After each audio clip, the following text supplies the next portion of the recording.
വെളിച്ചം ഇരുളിൽ പ്രകാശിക്കുന്നു, ഇരുട്ടോ അതിനെ പിടിച്ചടക്കിയില്ല. ഇരുട്ട് എന്ന് പറയുന്നത് ഇന്ന് നമുക്കറിയാം, ഈ പ്രപഞ്ചം മുഴുവൻ അല്ലെങ്കിൽ ഈ ഭൂമി മുഴുവൻ ഒരു ഇരുട്ടിൻ്റെ ലോകത്തൂടെ പോവുകയാണ്. നമുക്ക് ധാരാളം സംഭവങ്ങളാണ് നമ്മൾ കേൾക്കുക. വെട്ടിക്കൊല, അപ്പനെ കൊല്ലുന്നു, അമ്മയെ കൊല്ലുന്നു എന്ന് വേണ്ട എന്തെല്ലാം സംഭവങ്ങളാണ്. പത്രം രാവിലെ വായിക്കരുതെന്നുള്ളതാണ് എളിയവൻ്റെ അഭിപ്രായം. രാവിലെ പത്രം വായിക്കരുത്. രാവിലെ പത്രം വായിച്ചാൽ ഉള്ള മൂഡ് മുഴുവൻ പോകും. മുഴുവൻ വെട്ടിക്കൊലയാണ്, എല്ലാം പീഡനമാണ്. ഇത് വായിച്ചിട്ട് ജീവിതം തുടങ്ങാൻ നോക്കൂ? ഇല്ല. അതുകൊണ്ട് ദൈവത്തെ ഓർത്ത് രാവിലെ നേരം വെളുത്താൽ ഉടനെ പത്രം തുറന്ന് നോക്കരുത്. അത്യാവശ്യം കുറച്ച് കഴിഞ്ഞ് വേദപുസ്തകമൊക്കെ വായിച്ചൊന്ന് മനസ്സൊന്ന് സമാധാനപ്പെട്ടിട്ടൊക്കെ പത്രം വായിക്കാവൂ. പണ്ട് നമ്മുടെ ജീവിതം തുടങ്ങുന്നത് പത്രവുമായിട്ടായിരുന്നു. കാരണം പത്രത്തിൽ കൊള്ളാവുന്നൊന്നുമില്ല. പത്രധർമ്മത്തിനെതിരാണ് ഇതെല്ലാം റിപ്പോർട്ട് ചെയ്യുന്നത്. കുഞ്ഞുങ്ങളൊക്കെ ഇതൊക്കെ എങ്ങനെ സ്വാധീനിക്കും? രാവിലെ കേൾക്കുന്നതെല്ലാം ഇങ്ങനത്തെ വാർത്തകൾ. അപ്പോൾ ഓർക്കപ്പെടേണ്ട ഒരു കാര്യം, ഈ ഇരുട്ട് മാറാൻ എന്താ വഴി? ഇരുട്ടിന് സ്വയാസ്തികയില്ല. ഇരുട്ടെന്ന് പറയുന്നതിന് സ്വയാസ്തികമില്ലാത്ത, സെൽഫ് എക്സിസ്റ്റൻസ് ഇല്ലാത്ത ഒന്നാണ് ഇരുട്ട്, അല്ലേ? ഇവിടെ ഇപ്പോൾ ഇരുട്ടാകണമെങ്കിൽ ഇവിടുന്ന് എന്തില്ലാതാകണം? വെളിച്ചം ഇല്ലാതാകണം. വെളിച്ചം വരുമ്പോൾ ഓട്ടോമാറ്റിക്കായിട്ട് എന്ത് പോകും? ഇരുട്ട് പോകും. അതുകൊണ്ട് അപ്പുറത്തോട്ട് നോക്കി ഇരുട്ടാണ്, അവിടെ വെളിച്ചമില്ല. ഇവിടെ വെളിച്ചമുണ്ട്, അതുകൊണ്ട് തന്നെ ഇവിടെ ഇരുട്ടില്ല. അപ്പോൾ ഇരുട്ട് മാറാൻ ഒരേ ഒരു വഴിയേ ഉള്ളൂ, വെളിച്ചം വരാനായിട്ടാണ്. എന്തിനാണ് ഈ സുവിശേഷ യോഗങ്ങൾ? സുവിശേഷ യോഗങ്ങളോട് പലർക്കും വൈരുദ്ധ്യങ്ങളും വിരുദ്ധാഭിപ്രായങ്ങളും ഒക്കെ ഉണ്ട്. പക്ഷേ എന്തു ആയിക്കോട്ടെ, ഒരു കാര്യം ഞാൻ ആവർത്തിച്ച് പറയുന്നു, ദേശത്ത് സുവിശേഷ യോഗങ്ങൾ നടന്നാൽ ആ ദേശത്തെ ഒത്തിരി ഇരുട്ട് മാറിപ്പോകും. അത് പരമാർത്ഥമായ കാര്യമാണ്. നമ്മൾ നിരന്തരം നമ്മളതിനായിരുന്നു. ഇപ്പോഴാണ് ഇങ്ങനെ പാട്ടൊക്കെ പാടുന്ന മക്കളെയൊക്കെ കണ്ടു.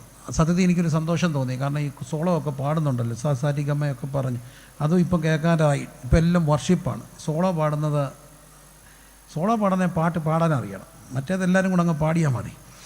സോളോ ഒക്കെ ഇപ്പം നിൽക്കുകയാണ്. എന്നാലും സോളോ പാടുന്നത് നല്ലതാണ്. അങ്ങനെയായിരുന്നു പണ്ട് കൺവെൻഷൻ തുടങ്ങുന്നതിന് പറയും, ജീവിതം ഒരു കണ്ണീർ കുമിളയാണ്, അത് വളരെ നൈമിഷികമാണ്. ആ അർത്ഥത്തെക്കുറിച്ച് നമുക്ക് ബോധം വരുത്തുന്ന മനോഹരമായ അനശ്വരമായ ഒരു ഗാനം കുമാരി ഇന്നാര് ഇപ്പോൾ പാടുന്നതായിരിക്കും. അപ്പോൾ ഒരാൾ വന്ന് പാടുന്നു, അത് കേട്ടിട്ട കാലം മറന്നു. ഇൻട്രൊഡക്ഷൻ പറയുന്നത് നല്ല സാഹിത്യത്തിലൊക്കെ ഇൻട്രോയൊക്കെ പറഞ്ഞ് ഒരു പാട്ടൊക്കെ പാടുന്നു, കേൾക്കാനൊരു സുഖമുണ്ടായിരുന്നു. അത് കഴിഞ്ഞ് അതിന് മുമ്പ് ആദ്യം യോഗം തുടങ്ങുമ്പം കുറേ വചനം എന്തു ചെയ്യും? വിളിച്ച് പറയും. വചനം വിളിച്ച് പറഞ്ഞ് യോഗത്തിന് മുമ്പ് വചനം വിളിച്ച് പറയുന്നത് കേട്ടിട്ടുള്ളവരുണ്ടെങ്കിൽ ഒന്ന് കൈ പൊക്കാമോ?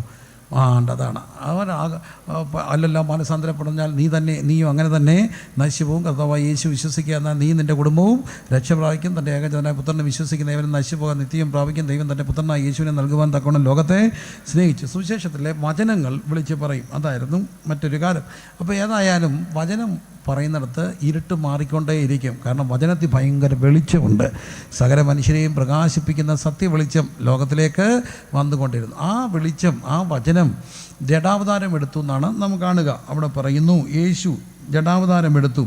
അപ്പം ജഡാവതാരം എടുത്ത് ക്രിസ്തു ജഡാവതാരം എടുക്കുമ്പോൾ അത് യഹൂദൻ അന്ന് അന്യമായൊരു ചിന്തയാണ്. ദൈവം മനുഷ്യനായി.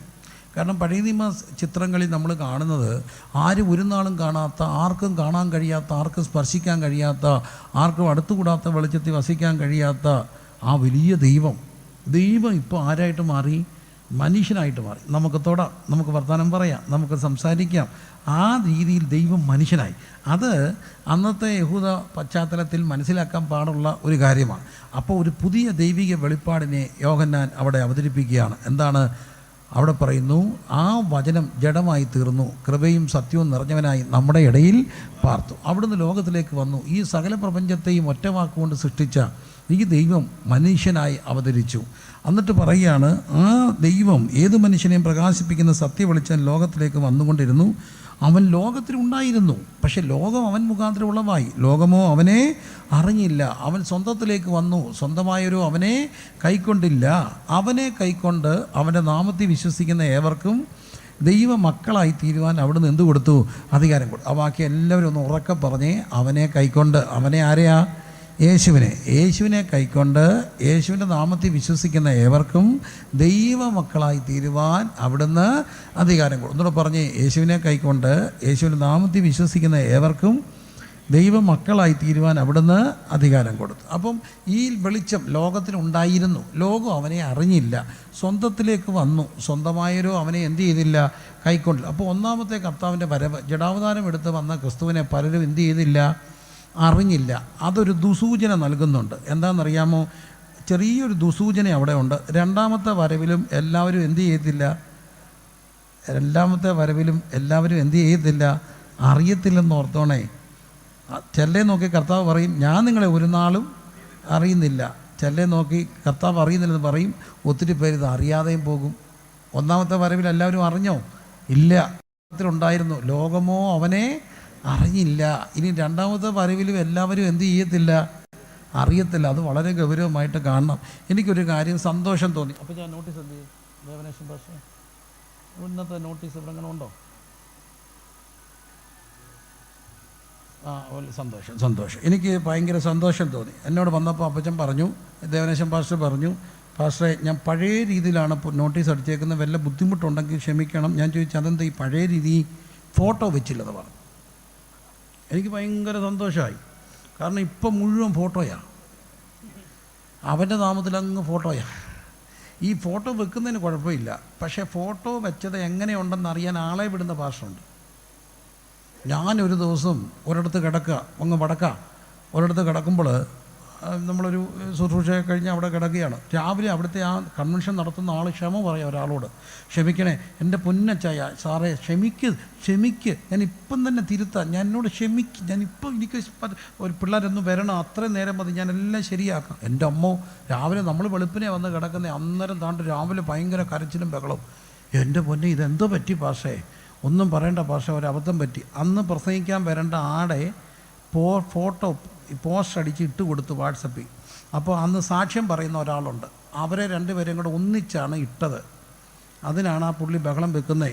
എന്നോടൊപ്പം ഇടാൻ ഞാൻ ആരാന്ന് നിങ്ങൾ ഓർത്തേ? എന്നോടൊപ്പം ഇടാൻ ആ ആളുടെ ഫോട്ടോ ചേർത്ത് വെക്കാൻ എങ്ങനെ നിങ്ങൾക്ക് ധൈര്യം ഉണ്ടായി? അതിനാ ഈ പുള്ളി ക്ഷമ പറയുന്നത്. എനിക്കങ്ങ് സങ്കടവും ദേഷ്യം വന്നു. ഞാൻ പറഞ്ഞു, കൺവെൻഷൻ ഇന്ന് പുള്ളി പ്രസംഗിക്കുന്നില്ലെന്ന് ഭാഷ അങ്ങ് പറ, എന്നോ ചെയ്യും? കേസെടുക്കുമോ? എന്തോ ചെയ്യും? അത് കേട്ടപ്പോൾ എനിക്കൊരു വലിയ പേടി തോന്നി.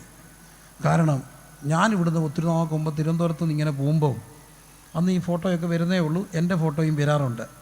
എൻ്റെ ഒരു ഫോട്ടോ, വലിയൊരു ഫോട്ടോ, മക്കളെ വലിയ ഫോട്ടോ, ഒരു മരത്തെ ഇരിക്കുക. അപ്പോൾ എന്നെ കൊണ്ട് പോയ മോൻ വണ്ടി പെട്ടെന്ന് ചവിട്ടി നിർത്തി തിരിച്ചു വന്നു, അച്ചച്ച ഫോട്ടോ, വലിയ ഫോട്ടോ, ഒറ്റയ്ക്ക് ഞാനിങ്ങനെ ഒരു മരത്തെ ഇരിക്കുക.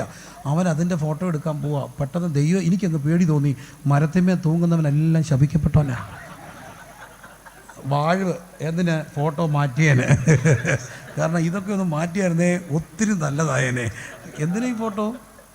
സത്യത്തിൽ എന്തിനാ ഈ ഫോട്ടോ? എല്ലാം ചിരിച്ചുകൊണ്ട് മരത്തെ ഇരിക്കുക.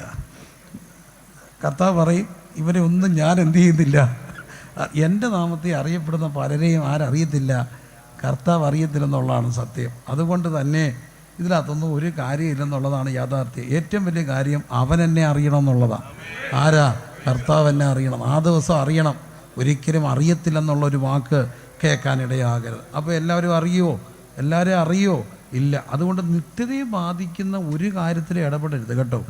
ഏത് കാര്യം ഓർത്താലും ചിന്തിക്കണം, എങ്ങനെ ബാധിക്കും? നിത്യത ഇത് ബാധിക്കുമെന്ന് ഓർത്തിട്ടേ ചെയ്യാവും. ഞാൻ അതിനൊരു ഉദാഹരണം പറയാം. എന്നോട് ദൈവം ഇടപെട്ട ഒരു കാര്യമാണ്. ഞാൻ ഭയന്നു പോയൊരു കാര്യമാണ്. ഇതൊക്കെ ചെറിയ ചെറിയ കാര്യങ്ങളാണെങ്കിൽ എന്നെ അത് വല്ലാതെ ഭയപ്പെടുത്തി. ഞാനത് ഒത്തിരി ഇടത്ത് പങ്കുവെച്ചു. ഒരു വിശ്വാസിയായ ഒരു കുടുംബം, ഒരു വിശ്വാസി കുടുംബമാണ്. ആ കുടുംബം അയൽവക്കവുമായിട്ടൊരു വഴക്കുണ്ടായി. എനിക്കറിയാവുന്നൊരു കാര്യമാണ്. വഴക്കുണ്ടായപ്പോൾ ഇവർ ഭയങ്കരമായിട്ട് ചീത്ത വിളിച്ചു. അവരെ ചീത്ത വിളിച്ചു, അയൽവക്കക്കാരെ. ചേച്ചിയാണ് ചീത്ത വിളി തുടങ്ങിയത്. അച്ചാരം കൂട്ടുപിടിച്ചു. ചുരുക്കത്തിൽ ഭയങ്കര ചീത്തവിളിയായിരുന്നെന്ന് നാട്ടുകാരെന്നോട് പറഞ്ഞു. പക്ഷേ അവർ വിശ്വാസികളാണെങ്കിലും എന്നോ ചീത്തവിളിയായിരുന്നു, ഭയങ്കര ചീത്തവിളി. അപ്പോൾ ഈ എന്നോട് പറഞ്ഞ ഒരു ചെറുപ്പക്കാരനായതുകൊണ്ടും അവൻ ആ ഒരു പ്രായത്തിൻ്റെ അപക്വത ചെയ്യുന്നതുകൊണ്ട് വിളിച്ച ചീത്തയല്ല എന്നോട് പറഞ്ഞു. എന്നെ ഇന്ന ചീത്തയെ അങ്ങോട്ട് വിളിച്ചെന്ന് പറഞ്ഞു. എന്നെ ഇന്ന ചീത്ത വിളി. നമുക്ക് പോയി അവരോട് ചോദിക്കണമെന്ന് എനിക്ക്. പിന്നെ നമ്മളെ ബാധിക്കാത്തൊരു കാര്യമാണ്. അത് തന്നെയല്ല, ചില കാര്യങ്ങൾ ചോദിക്കാൻ ഒക്കത്തില്ല. എന്നാ കാര്യം എന്നറിയാമോ? തിരുത്താൻ തയ്യാറുള്ള ഒരാളെ നമുക്ക് എന്ത് ചെയ്യാനൊക്കത്തുള്ളൂ? തിരുത്താനൊക്കത്തുള്ളൂ. ഒരാൾ തിരുത്താൻ തയ്യാറല്ലെങ്കിൽ അവരെ തിരുത്താൻ ഒക്കുമോ? പറ, തിരുത്താൻ ഒക്കുമോ? ഞാൻ ചെയ്യുന്നത് ശരിയാണെന്ന് മാത്രം ഒരാൾ ചിന്തിച്ച് അവരെ ആർക്കെങ്കിലും തിരുത്താൻ ഒക്കുമോ? ഇല്ല. നമുക്ക് ദൈവസന്നിധിയിൽ തിരുത്തപ്പെടാൻ നമ്മൾ തയ്യാറാകുമ്പോഴേ ദൈവവചനം നമ്മളെ തിരുത്തത്തുള്ളൂ. മറ്റേ ഇടപെട്ടുകൊണ്ടിരിക്കും. നമുക്ക് ഒരു വലിയ തിരഞ്ഞെടുക്കാനുള്ളൊരു കഴിവുണ്ട്. അപ്പം നമ്മൾ തിരുത്തപ്പെടാൻ തയ്യാറാകാത്തിടത്തോളം കാലം നമ്മൾ തിരുത്തപ്പെടത്തില്ല. അതിപ്പോഴും ഓർത്തോണം. അപ്പോൾ അതുകൊണ്ട് തന്നെ എനിക്കറിയാം അവർ തിരുത്തപ്പെടത്തില്ല. അതുകൊണ്ട് ഞാൻ സംസാരിച്ചില്ല, മിണ്ടിയില്ല. ഒത്തിരി നാൾ കഴിഞ്ഞ് ഏകദേശം ഒരു 1.5 വർഷം കഴിഞ്ഞ് ഞങ്ങൾ കുറേ പേര് ഇതുവഴി ആ ദേശത്തോട് ഇങ്ങനെ യാത്ര ചെയ്ത് വീടുകളൊക്കെ കയറി പ്രാർത്ഥിക്കുകയാണ്. എൻ്റെ കൂടെ കുറേ പേരുണ്ട്. ഞങ്ങൾ ഈ വീട്ടിൽ ചെന്നപ്പോൾ അവർക്ക് ഭയങ്കര സന്തോഷം. ഒരു ദേവദാസന്മാരും എല്ലാവരും വന്നല്ലോ, നമുക്ക് ഇടാം, നമുക്ക് ഇച്ചിരി പ്രാർത്ഥിക്കാം. ഭയങ്കര സന്തോഷം. സത്യത്തിൽ കുറേ നാളായതുകൊണ്ട് ഞാൻ ഈ സംഭവം അങ്ങ് മറന്നും പോയി. എല്ലാവരും കൂടെ ഒരു പായിട്ട് ഭയങ്കര പ്രാർത്ഥന. ഇവരങ്ങോട്ട് ആരാധിക്കാൻ തുടങ്ങി. പെന്തക്കോസ്തുകാരാണ്, ആരാധിച്ച് അവർ സൂപ്പർ അന്യ ഭാഷയിൽ അങ്ങോട്ട് ആരാധിക്കണം, കത്തിക്കയറുകയാണ്. അപ്പോൾ എൻ്റെ കൂടെ ഒരു ബിസിനസ്സുകാരനൊരു സഹോദരനുണ്ട്. അദ്ദേഹത്തിന് കൃപാവരങ്ങളുള്ള ആളാണ്. അദ്ദേഹത്തിന് ഭാഷയുണ്ട്, വ്യാഖ്യാനമുണ്ട്, പ്രവചനമുണ്ട്. മിനിമം ഈ 3 കൃപാവരങ്ങളും ഉള്ള ഒരാളാണ്. ഇദ്ദേഹം പെട്ടെന്ന് അങ്ങ് അസ്വസ്ഥനായി. എന്നോട് പറഞ്ഞു, എന്നെ തോണ്ടിയിട്ട് പറഞ്ഞു നമുക്ക് പോയേക്കാമെന്ന് പറഞ്ഞു. ഇത്രയും നല്ല ആരാധന അടക്കുമ്പോൾ എങ്ങനെ പോവുക? പുള്ളി എന്നെ വീണ്ടും തോണ്ടിയിട്ട് പറഞ്ഞ് പോയേക്കാമെന്ന് പറഞ്ഞു. ഞാൻ ചോദിച്ചാൽ പോകാം. അവസാനം ഞാൻ പെട്ടെന്ന് മൈൻഡപ്പ് ചെയ്ത് ഇറങ്ങിയപ്പോൾ ഞാൻ അദ്ദേഹത്തോട് ചോദിച്ചു, നല്ല ഒരു ആരാധന നടന്നുകൊണ്ടിരിക്കുമ്പോൾ എന്തോ മനുഷ്യനെ നിങ്ങൾ ഇടയ്ക്ക് സ്റ്റോപ്പ് ചെയ്തു? എൻ്റെ പൊന്ന് പാസ്റ്ററെ, പുള്ളി എന്നോട് ചോദിക്കുക, ഇവർ ഈ അടുത്തിടയ്ക്കാണ് ആരെങ്കിലുമായിട്ട് വഴക്കുണ്ടായോ? ഞാൻ ചോദിച്ചു, എന്നാ കാര്യം? വഴക്കുണ്ടാക്കുകയോ ചീത്ത വിളിക്കുകയോ ചെയ്തോ? ഞാൻ ചോദിച്ചു, എന്താ പോയി കാര്യം പറ. ആ അന്യഭാഷ പറഞ്ഞത് മുഴുവൻ പച്ചത്തെറിയ അവർ പറയുന്ന അന്യഭാഷ വ്യാഖ്യാനിക്കുക. പേടിച്ചു പോയി ഞാൻ. കാരണം ഈ ചീത്ത വിളിച്ചിട്ട് വന്നിട്ട് അന്യഭാഷ പറഞ്ഞപ്പം ദുരാത്മാവ് കയറി. ചീത്തയായി പറയുന്നത്, അന്യഭാഷയാണെന്ന് അവരുടെ ചിന്ത. അപ്പം ഒരു വാക്കേൽ ചിലപ്പം ബന്ധിക്കപ്പെട്ടു പോകും. അത്ര ഗൗരവം. അതുകൊണ്ടാണ് വചനം പറയുന്നത്, നിങ്ങളുടെ പ്രവാസകാലം എങ്ങനെ കഴിക്കണം? പൊട്ടച്ചൊല്ല്, കളിവാക്ക് ചേർത്ത് അല്ലാത്ത ഒന്നും വരാതിരിക്കാൻ വേണ്ടി ദൈവത്തോട് പ്രാർത്ഥിക്കണം. ഇപ്പം ഞാനിതൊക്കെ പറയുന്നത് ഞാനങ്ങ് പരമഭക്തനായിട്ടൊന്നും പറയല്ല കേട്ടോ, പരമഭക്തനായിട്ടൊന്നും അല്ല പറയുന്നത്. പക്ഷേ ഇതൊക്കെ എന്നെ ഭയപ്പെടുത്തുന്നുണ്ട്. കാരണം ഏറ്റവും വലിയ കാര്യം നമ്മുടെ നിത്യതയെ ബാധിക്കുന്ന ഒരു കാര്യത്തിൽ ഇടപെടാതിരിക്കണം. ഏത് കാര്യത്തിലും ഇടപെടുമ്പോൾ ഓർത്തോണം, how it is going to affect my eternity, എൻ്റെ നിത്യതയെ അത് ബാധിക്കുമോ? അതുകൊണ്ട് തന്നെ ഏറ്റവും വലിയ ഒരു ചിന്ത ഉണ്ടാകേണ്ടത് കർത്താവിൻ്റെ വരവെങ്കിൽ കർത്താവ് എന്നെ അറിയണം.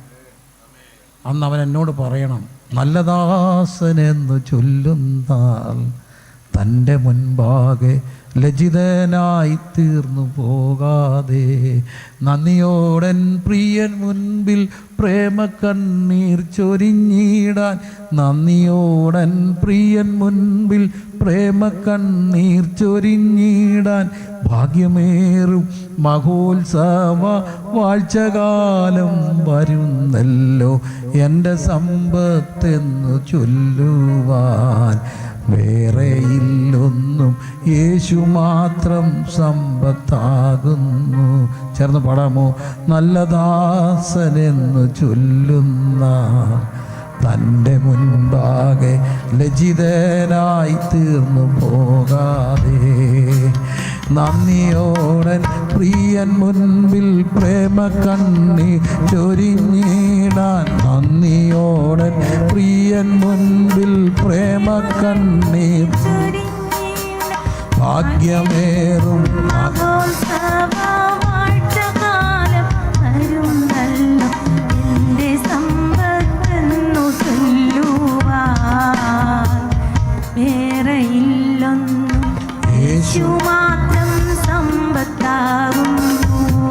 പ്രിയമുള്ളവരെ, അന്ന് ആ ദിവസം അവിടെ തന്നെ അറിയണ്ടേ? ലോകത്ത് ആരറിഞ്ഞാലും അങ്ങറിയാതെ പോയെങ്കിൽ എന്തൊരു ദുരന്തമായിരിക്കും, എന്തൊരു സങ്കടമായിരിക്കും. അതുകൊണ്ട് തന്നെ എത്ര ഗൗരവമായി ഈ കൊച്ചായുസിനെ കഴിക്കണം. അവൻ ലോകത്തിലുണ്ടായിരുന്നു, ലോകം അവനെ അറിഞ്ഞില്ല. സ്വന്തത്തിലേക്ക് വന്നു, സ്വന്തമായവരോ അവനെ കൈക്കൊണ്ടില്ല. അവനെ കൈക്കൊണ്ട് ആരെ? യേശുവിനെ, ജഡാവതാരമെടുത്ത നമുക്ക് വേണ്ടി മരിച്ച ക്രിസ്തുവിനെ കൈക്കൊണ്ട് അവൻ്റെ നാമത്തിൽ വിശ്വസിക്കുന്ന ഏവർക്കും ദൈവമക്കളായിത്തീരുക. ദൈവമക്കളായിത്തീരുക. ഈ ഇന്നത്തെ ലോകത്തിൻ്റെ ഏറ്റവും വലിയ പ്രശ്നം എന്താണെന്നറിയാം? ഇന്നത്തെ ലോകത്തിൻ്റെ ഏറ്റവും വലിയൊരു പ്രശ്നം ആരുമില്ലെന്നുള്ളൊരു പ്രശ്നമാണ്. തിരുവനന്തപുരം ഒരു സിറ്റിയാണല്ലോ. നമ്മുടെ ഇവിടെ തെക്കോട്ടൊക്കെ വരുമ്പോൾ കുറച്ചുകൂടെ ഗ്രാമ അവസ്ഥയാണ്. എന്നാൽ സിറ്റിയുടെ ഏറ്റവും വലിയ മെട്രോപൊളിറ്റൻ സിറ്റികളുടെ ഒരു പ്രശ്നം, സിറ്റിയെക്കുറിച്ചുള്ള ഏറ്റവും നല്ലൊരു ഡെഫിനിഷൻ ഞാൻ കേട്ടത് ഇങ്ങനെയാണ്: city is a place where there are lot of lonely people staying together.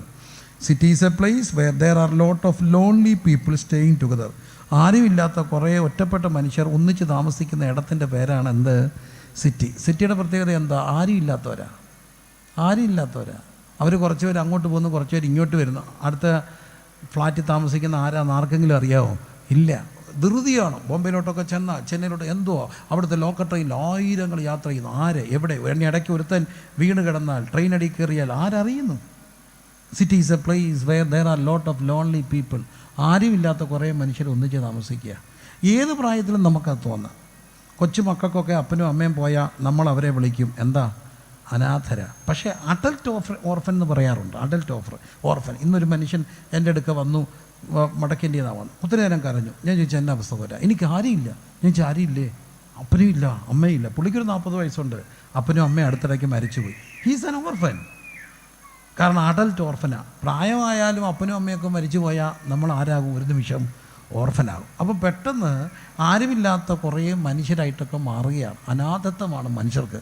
അനാഥത്വം പേറുന്ന മനുഷ്യർ. എല്ലാവർക്കും ആരുമില്ലെന്നുള്ള ചിന്ത ഒരിക്കൽ തോന്നും. ഇന്ന് വൃദ്ധ മാതാപിതാക്കൾക്ക് പലപ്പോഴും തോന്നുന്നൊരു കാര്യമുണ്ട്, അവർക്ക് ആരുമില്ലെന്ന് തോന്നും. ഒരിക്കലും ഒരു കൊച്ചു കുഞ്ഞ് കരഞ്ഞുകൊണ്ട് അപ്പച്ചൻ്റെ അടുത്ത് എന്ന് പറഞ്ഞു, അപ്പച്ച അപ്പച്ച അപ്പച്ച അപ്പച്ച അപ്പച്ച എൻ്റെ മോനെ, എനിക്ക് ആരുമില്ല, എന്നോട് ആർക്കും ഇഷ്ടമില്ല. എന്തോ പറ്റി?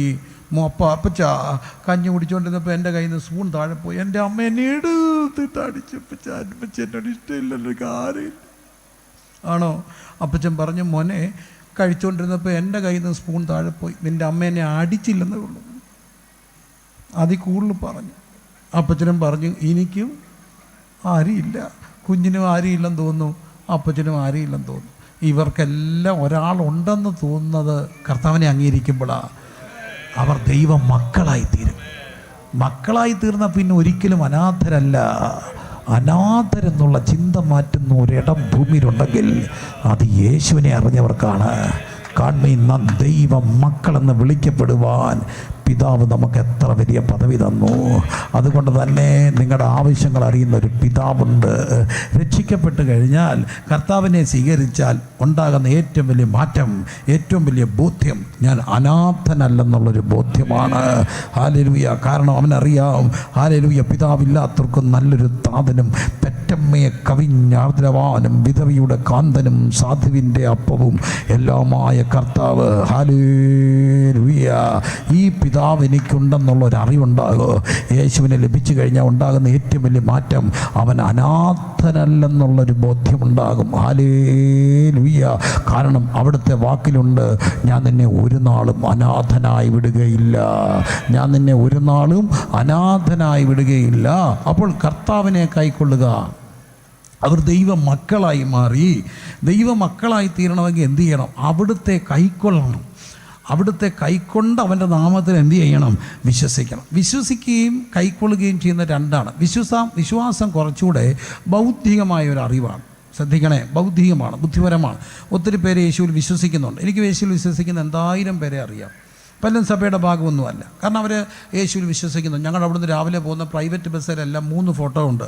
ഒന്ന് ശബരിമല ശാസ്താവിൻ്റെ ഫോട്ടോയാണ്, ഒന്ന് യേശു കർത്താവിൻ്റെ ഒരു ഫോട്ടോയാണ്, അപ്പുറത്ത് അറബിയിൽ എഴുതിയ എന്തൊക്കെയോ കുറച്ച് ചിഹ്നങ്ങളോ. അവരെല്ലായിടത്തും കാണിക്കയിടും. അവരും എന്ത് ചെയ്യുന്നുണ്ട്?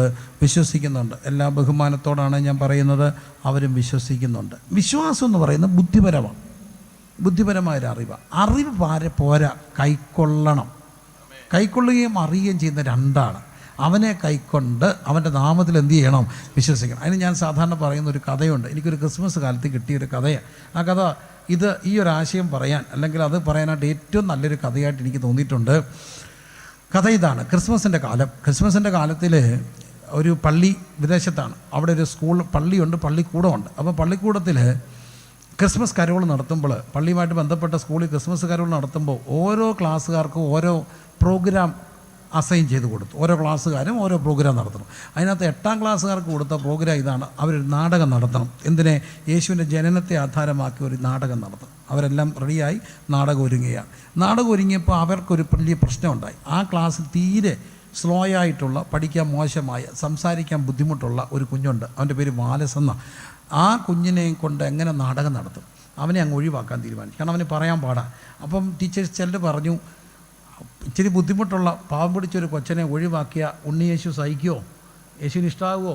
ഇല്ല. ആരെങ്കിലും ഒഴിവാക്കുമോ? യേശു ഇല്ല. അതുകൊണ്ട് തന്നെ അവനെ ഒഴിവാക്കണ്ട. അപ്പം പിന്നെ അവരെല്ലാം കൂടി ആലോചിച്ച് തീരുമാനിച്ചു, തിരുപ്പിറവിയുടെ നാടകം നടക്കുമ്പോൾ ഏറ്റവും ചെറിയൊരു റോൾ ഇവന് കൊടുക്കാം. അവന് കൊടുത്ത റോള് സത്രവുടമ്മയുടെ റോളാണ്. യോസഫും മറിയം കൂടെ സത്രത്തിൽ വന്ന് സ്ഥലമുണ്ടോ എന്ന് ചോദിക്കുമ്പോൾ സോറി നോ പ്ലേസ് എന്ന് പറഞ്ഞിട്ട് കഥ അടയ്ക്കണം. സമ്മതിച്ചു. വാലസ് പാവമാണ്, സമയമായി, നാടകം തുടങ്ങി. വാലസ് വരികയാണ്. അവിടെ വന്ന് നിൽക്കുമ്പോൾ ജോസഫ് പാവം ഗർഭിണിയായ മറിയത്തെ താങ്ങി പിടിച്ചുകൊണ്ട് വന്നു. മറിയത്തെ കണ്ടിട്ട് കഷ്ടം തോന്നും. പണ്ടേ ദുർബല, പിന്നെ ഗർഭിണി, നടക്കാൻ വയ്യാത്ത പാവം കൊച്ചു പെണ്ണിനെ താങ്ങി പിടിച്ചുകൊണ്ട് ജോസഫ് വരിക. വന്ന് ഇവ സത്തത്തിൽ മുട്ടിയപ്പോൾ കഥക് തുറന്നു. വാലസ് ജോസഫിനെ മറിയം കണ്ടപ്പോൾ അങ്ങ് സങ്കടമായി. വാലസ് മറന്നുപോയി, നാടകം. അവൻ പാവമല്ലേ, അവനിങ്ങനെ നോക്കി നിൽക്കുക. അവനങ്ങ് കരച്ചിൽ വരിക മറിയത്തെ കണ്ടിട്ട്. ജോസഫ് ചോദിച്ചു, ഇവിടെ സ്ഥലമുണ്ടോ, ഞങ്ങൾക്കൊരിടം തരാമോ? എന്തോ പറയണം മക്കളെന്തോ പറയണം? സോറി നോ പ്ലേസ് എന്ന് പറയണം. പക്ഷേ വാലസ് പറയുന്നില്ല. അപ്പോൾ ഫ്രണ്ടിൽ ഇരുന്നോണ്ട് ടീച്ചേഴ്സ് എല്ലാം കൂടെ ഷൗട്ട് ചെയ്തു, വാലസ് ടെൽ നോ പ്ലേസ് പറ, ഇല്ല സ്ഥലമില്ല, നോ പ്ലേസ് എന്ന് പറ. കൂടി വാലസ് ഗതികെട്ട് പറഞ്ഞു സോറി നോ പ്ലേസ്. എന്നിട്ട് എന്തോ അടയ്ക്കണം, കഥ അടയ്ക്കണം. തണുപ്പാ, അടച്ചില്ല. ഇവരിറങ്ങിപ്പോയി. വാലസ് ഇങ്ങനെ നോക്കി നിൽക്കുക. അവനങ്ങ് കരച്ചിൽ വരിക. ഇവരങ്ങോട്ട് നടന്നു പോയപ്പം വാലസ് പൊട്ടി തിരിച്ചു വിളിച്ചിട്ട് പറഞ്ഞു, എൻ്റെ കട്ടിൽ തന്നേക്കാം, വരാൻ പറഞ്ഞു. ഇനി എങ്ങനെ നാടകം നടക്കും? ഇടയന്മാർ വരണ്ടേ, വിദ്വാന്മാർ വരണ്ടേ, പൊന്നും മൂരും കുന്തിരിക്കാൻ കാഴ്ച വെക്കണ്ടേ, എന്തെല്ലാം കാര്യം നടക്കാനുണ്ട്. അതൊക്കെ ഇനി അങ്ങനെ നടക്കും. എല്ലാം തീർന്നു, നാടകം തീർന്നു. പക്ഷേ ജനങ്ങളെല്ലാം എഴുന്നേറ്റ് ഇന്ന് കൈയടിക്കാൻ തുടങ്ങി. ആ പ്രാവശ്യം ഏറ്റവും നല്ല നാടകമായിട്ട് തിരഞ്ഞെടുത്തു ദ ഇൻ. യൂട്യൂബിൽ ഗൂഗിളിലൊക്കെ കിടപ്പുണ്ട് ദ ഇൻ എന്ന നാടകം. മുഖ്യ കഥാപാത്രം വാലസ് എന്ന പാവമാണ്. വാലസിന് ബുദ്ധിയില്ലെങ്കിലും പറഞ്ഞു, ബാ എൻ്റെ കട്ടിലങ്ങ് തരാമെന്ന് പറഞ്ഞു. ഇതിൻ്റെ പേരാണ് രക്ഷിക്കപ്പെടുക. ജ്ഞാനികൾക്കൊക്കത്തില്ല എന്നാൽ കുറേ പാവങ്ങൾ പറയും, ബാ ഇവിടെ എൻ്റെ സ്ഥലത്ത് ഹൃദയത്തിൽ യേശുവേ നിനക്കിടവുണ്ട്. അങ്ങനൊരു ദിവസം ഓർമ്മയുണ്ടോ? അതാണ് രക്ഷിക്കപ്പെടുക. ആ ദിവസം ഒരു ദിവസം. ഇന്ന് വാലന്റൈൻ ഡേയാ. വാലന്റൈൻ ഡേ ഏതാണെന്ന് ചോദിച്ചപ്പോൾ ദേവനേശൻ പാസ്റ്റർ എന്നെ ഓടിക്കും. പിള്ളേർക്കെല്ലാം അറിയാം. അപ്പത്തിന് അറിയത്തില്ല, അറിയാമോ? ഇല്ല. ഇവർക്ക് നിങ്ങൾക്ക് അറിയത്തില്ലേ? പ്രപ്പോസ് ചെയ്തോ വല്ലവരെയും? എല്ലാവരും തന്നോ മക്കളെ? പൂവോ റിക്വസ്റ്റോ വല്ലതും തന്നോ? കിട്ടിയോടാ മക്കളെ? കിട്ടിയോടാ? കൊടുത്തോ? കിട്ടിയോ? ഇല്ല. ഏതായാലും പിള്ളേരൊക്കെ നമുക്കും ഇതൊന്നും അറിയാൻ വയ്യാത്ത. ഇന്നലെ ഒരു മുട്ടയെന്ന് വിരിയാത്ത കൊച്ചിനെ എൻ്റെ പുറകെ നടക്കുക. അങ്കിളെ എൻ്റെ തന്നെ മോനെ, അവനൊരു ഏതാണ്ടൊരു സിൽക്കി ബാറ് വേണം. ഞാൻ ചോദിച്ചു എന്തിനാ? എടാ എനിക്കൊരു 5 സ്റ്റാറിൻ്റെ ഒരു മേടിച്ചു കൊടുക്കണം, വലിയത്. അവസാനമാണ് ഞാൻ ഓർത്തെ വാലന്റൈൻ ഡേ ആർക്കണ്ട് കൊടുക്കാനാ? മുട്ടയെന്ന് വിരിയാത്തവനും വാലന്റൈൻ ഡേക്ക് ഗിഫ്റ്റ് കൊടുക്കാൻ പഠിക്കുന്ന ഒരു കാലമാണ് ഇപ്പം. കാലം പോയി. ഏറ്റവും നല്ല വാലന്റൈൻ ആരാന്നറിയാം? നമ്മുടെ കർത്താവാണ്. കർത്താവിന് പറയണം, വാ എൻ്റെ ഹൃദയത്തിൽ അങ്ങേക്കിടമുണ്ട്, എൻ്റെ ഹൃദയത്തിൽ അങ്ങേക്കിടമുണ്ടെന്നൊരു വാക്കൊരാൾ പറഞ്ഞാൽ ആ ഹൃദയത്തിലോട്ട് കർത്താവ് വരും. ഹല്ലേലൂയ. അവനെ കൈക്കൊണ്ട് അവൻ്റെ അത് ചിലപ്പോൾ ബുദ്ധിമാന്മാർ പറയത്തില്ല. മഹാത്മാഗാന്ധി യേശുവിൻ്റെ വചനങ്ങളെ ഇതുപോലെ അറിഞ്ഞൊരു മനുഷ്യനില്ല. മുഴുവൻ ചിന്തകളും തൻ്റെ ഫിലോസഫിയെ മുഴുവൻ സ്വാധീനിച്ചത് ക്രിസ്തുവിൻ്റെ മൊഴികളാണ്, പ്രത്യേകിച്ച് ഗിരിപ്രഭാഷണം മുതലായ കാര്യങ്ങൾ. പക്ഷേ ഒരിടത്ത് വന്നപ്പോൾ മഹാത്മാഗാന്ധി ഒന്ന് ഇടറിയുന്നു, യേശുവിനെ കർത്താവെന്നും ദൈവമെന്നും അംഗീകരിക്കുവാൻ. അവിടെ മഹാത്മാഗാന്ധിക്ക് സാധിച്ചില്ല. കാരണം ബുദ്ധിരാക്ഷസന്മാർക്ക് അതൊക്കത്തില്ല. എന്നാൽ പാവങ്ങളായ ദൈവമക്കളെ പറയും, എൻ്റെ ഹൃദയത്തിൽ അങ്ങേക്കിടമുണ്ട്. വലിയ ബുദ്ധിമാന്മാർക്കൊക്കാത്തത് ശിശുക്കൾക്ക് വെളിപ്പെടുത്തി കൊടുക്കും. ജ്ഞാനികൾക്ക് മറച്ചു വെച്ചിട്ട് ഈ രാത്രി എൻ്റെ ഹൃദയത്തിൽ അങ്ങേക്കിടമുണ്ടെന്ന് വ്യക്തിപരമായി ഏറ്റുപറയുമോ, അതിൻ്റെ പേരാണ് രക്ഷിക്കപ്പെടുക. അവിടെ ഒരു കാര്യം സംഭവിക്കും. ഈ ദൈവം നിങ്ങളുടെ ആരാകും? ഈ ദൈവം നിങ്ങളുടെ ആരാകും? പിതാവായിട്ട് ദൈവം ഉണ്ടെന്ന് പറയുന്ന ചെറിയൊരു കാര്യമല്ല. ഞാൻ ഈ ദൈവത്തെ അറിവിൻ്റെ ലോകത്ത് അറിഞ്ഞവനാണ്. എല്ലാവരും അങ്ങനെയാണ്. സൺഡേ സ്കൂളിൽ നമ്മൾ പഠിച്ചു യേശുവിനെ. അത് നമ്മുടെ അറിവാണ്. കുറച്ചുകൂടെ കഴിയുമ്പോഴാണ് ഈ അറിവ് അനുഭവമാകും. അതെപ്പോഴാണ്? ദൈവത്തെ ഹൃദയം കൊണ്ട് സ്വീകരിക്കുമ്പോഴാണ്. അപ്പോഴാണ് മനസ്സിലാക്കുക ഈ ദൈവം നമ്മുടെ ആരാ? പിതാവാണെന്നുള്ള അറിവ്. ദൈവത്തെ പിതാവായിട്ടറിയുക. ദൈവം പിതാവാണ്. ആ പിതാവിൻ്റെ ഒരു പ്രത്യേകതയുണ്ട് കേട്ടോ. നിങ്ങൾ ചോദിക്കും മുമ്പ് നിങ്ങളുടെ ആവശ്യം അറിയുന്നൊരു പിതാവാണ്. നിങ്ങൾ ചോദിക്കും മുമ്പ് നിങ്ങളുടെ ആവശ്യം അറിയും. ഞാനതിന് ഒരനുഭവം പറയാം. ഞാൻ ഒത്തിരി ആക്കുമ്പോൾ ഇങ്ങനെ തെക്കുന്ന വീട്ടിലോട്ട് പോവുക. മണിക്ക് ഒരു 4-4:30 4:30 വൈകുന്നേരം എന്നെ ഒരു സഹോദരൻ വിളിച്ചിട്ട് പറഞ്ഞു, പക്ഷേ ഞാൻ അതുവഴി വരുന്നുണ്ട്, പക്ഷേ എനിക്ക് വീട്ടിൽ കയറാൻ സമയമില്ല, ഞാൻ ടൗണിലോട്ട് വരാം, ഒരാളെ ആരെയെങ്കിലും ടൗണിലോട്ട് ഒന്ന് വിടണം. ഞാൻ ചോദിച്ചു എന്തിനാ? കുറച്ച് സാധനം എൻ്റെ കയ്യിലുണ്ട്, നിങ്ങൾക്ക് തരാൻ വേണ്ടി മേടിച്ച കുറച്ച് പ്രോൺസാണ്, ചെമ്മീനാണ്, അത് തരാൻ വേണ്ടിയാണ്. വീട്ടിൽ കയറാൻ എനിക്ക് സമയമില്ല, ആരെങ്കിലും ഒന്ന് വിട്ടേക്കാവോ? ശരി. ഞാൻ എൻ്റെ ഭാര്യയെ വിളിച്ചു, സമയം വൈകുന്നേരം ഏതാണ്ട് 4:30 മണി, സ്കൂൾ വിട്ട് പിള്ളേർ വരുന്ന സമയം. ഞാൻ എൻ്റെ ഭാര്യയെ വിളിച്ചിട്ട് പറഞ്ഞു, അവളെ ഇങ്ങനെ ഇന്നാര് വിളിച്ചു, ഞങ്ങളുടെ ഒരു സുഹൃത്താണ്, അദ്ദേഹം വരുന്നുണ്ട്, വീട്ടിൽ കയറാൻ സമയമില്ല, അതുകൊണ്ട് ടൗണിലോട്ട് ആരെങ്കിലും ഒന്ന് വിട്ടേര്, പുള്ളിയുടെ കുറച്ച് സാധനമുണ്ട്. അവൾ ചോദിച്ചു, എന്താ? പ്രോൺസ് ആണെന്ന് കേട്ടപ്പോൾ അവൾ കരയാൻ തുടങ്ങി. ഫോണിൽ കൂടെ എനിക്ക് കേൾക്കാം, വല്ലാതെ വിതുമ്പുന്നു. ഞാനോർത്ത് ഈ പ്രോൺസ് എന്ന് പറയുമ്പോൾ കരയുന്നത് എന്തിനാ? ഞാൻ ചോദിച്ചു, നീ എന്തിനാ വിതുമ്പുന്നേ? അപ്പോൾ എൻ്റെ ഭാര്യയുണ്ട് പറഞ്ഞു, മോള് കുഞ്ഞ് സ്കൂളിൽ നിന്ന് വന്ന ഉടനെ ആ ബായി അങ്ങോട്ട് താത്ത് വെച്ചിട്ട് പറഞ്ഞു, അമ്മ ഇന്ന് ഞങ്ങളുടെ ക്ലാസ്സിൽ ഒരു കൂട്ടുകാരത്തി പ്രോൺസ് ബിരിയാണി വെച്ചോണ്ട് വന്നു, ഞങ്ങൾക്ക് ഇച്ചിരി തന്നു, എന്നോ രുചിയാണെന്നറിയാമോ, അതുകൊണ്ട് ഇച്ചിരി പ്രോൺസ് ബിരിയാണി വെച്ച് തരാമോ? എടുത്ത വൈകിട്ട് അവളൊരു കൊട്ടേഷൻ അടിച്ചു. ഈ വീട്ടിൽ നടക്കത്തില്ലെന്നറിയാം, നമ്മുടെ കാര്യങ്ങൾ നടക്കത്തില്ലെന്നറിയാം, പിന്നെ പറഞ്ഞെന്നേ ഉള്ളേ എന്നൊരാക്കിയൊരു വർത്താനം. ഇത് പറഞ്ഞ് വായിലിട്ടില്ല. അപ്പോഴാണ് സുഹൃത്ത് വിളിക്കുക, പ്രോൺസുമായിട്ട് വരുന്നുണ്ട്. ഞാൻ ആ സുഹൃത്തിനോട് ചോദിച്ചു, എപ്പോഴാണ് മേടിച്ചത്? എവിടുന്ന് കിട്ടിയാ? ഉച്ചയ്ക്ക് ആലപ്പുഴ വഴി വന്നപ്പോൾ പ്രോൺസ് ഇരിക്കുന്നത് കണ്ടപ്പോൾ നിങ്ങൾക്ക് തരാമെന്ന് വെച്ച് മേടിച്ചതാണ്. ഞാൻ എൻ്റെ മക്കളെ വിളിച്ച് പറഞ്ഞു, മുഖ്യമന്ത്രിയുടെ മോളാണെങ്കിൽ ചോദിച്ചാൽ കിട്ടും, ഡോക്ടറുടെ മക്കളാണെങ്കിൽ പറഞ്ഞാൽ കിട്ടും, പക്ഷേ നീ ഉച്ചയ്ക്ക് ചിന്തിച്ചു വൈകുന്നേരം പറയണം. അപ്പോൾ ആലപ്പുഴ വഴി വന്ന ഒരുവനോട് മേടിച്ചോളം പറഞ്ഞത് ഈ അപ്പൻ്റെ മക്കൾക്ക് മാത്രമുള്ള പ്രിവിലേജാണ്. ഇതാണ് ഈ അപ്പൻ്റെ പ്രത്യേകത. ചോദിക്കും മുമ്പ് അറിയുന്നൊരപ്പൻ. ഈ അപ്പൻ്റെ മക്കളായി തീരുന്നതിനെക്കാട്ടിലും വലിയൊരു ഭാഗ്യപദവി ഉലകത്തിൽ എന്താ? അതൊരു അപമാനമൊന്നുമല്ല. ഞങ്ങളെന്തിനാ സുവിശേഷം പ്രസംഗിക്കുന്നത്? ഞങ്ങൾക്ക് ലോകത്തെല്ലാവരോടും പറയാനൊരു സന്ദേശമുണ്ട്, ഈ ദൈവം ഞങ്ങളുടെ അപ്പനാണെന്ന്. ഞങ്ങളുടെ അപ്പനെക്കുറിച്ച് പറയാൻ ഞങ്ങൾക്ക് എന്തെങ്കിലും ലജ്ജിക്കാനാ? ഇത്ര നല്ലൊരു പിതാവിനെ പരിചയപ്പെടുത്തുന്നതിൻ്റെ പേരാണ് സുവിശേഷ വേല. ഇത്ര നല്ലൊരു പിതാവിനെ പരിചയപ്പെടുത്തുന്നതിൻ്റെ പേരാണ് സുവിശേഷ വേല. ഈ നല്ല പിതാവിനെ എല്ലാവരോടും പറയുക, ഇങ്ങനൊരു അപ്പനുണ്ട്, ജീവൻ തന്ന് സ്നേഹിക്കുന്ന ഒരു അപ്പനുണ്ട്, കൈവിടാത്തൊരപ്പനുണ്ട്. ആ അപ്പൻ്റെ മക്കളായി തീരുക. അവനെ കൈക്കൊണ്ട് അവൻ്റെ നാമത്തിൽ വിശ്വസിക്കുന്ന ഏവർക്കും ദൈവം മക്കളായി തീരുവാൻ അവിടുന്ന് അധികാരം കൊടുത്തു. എന്നെ കേൾക്കുന്ന പ്രിയപ്പെട്ട സഹോദരങ്ങളെ, അങ്ങനെ ഒരു ദിവസം നിങ്ങളുടെ ജീവിതത്തിൽ ഓർമ്മയുണ്ടെങ്കിൽ നിങ്ങൾ ഭാഗ്യവാന്മാരാണ്. അതില്ലെങ്കിൽ ഇന്ന് രാത്രി ദൈവത്തോട് പറയണം, എൻ്റെ ഹൃദയത്തിൽ അങ്ങേക്ക് ഇടമുണ്ട്. ഹല്ലേലൂയ. ഞാനൊരു സുവിശേഷകൻ, എൻ്റെ ഹൃദയത്തിൽ അങ്ങേക്കിടമുണ്ട്.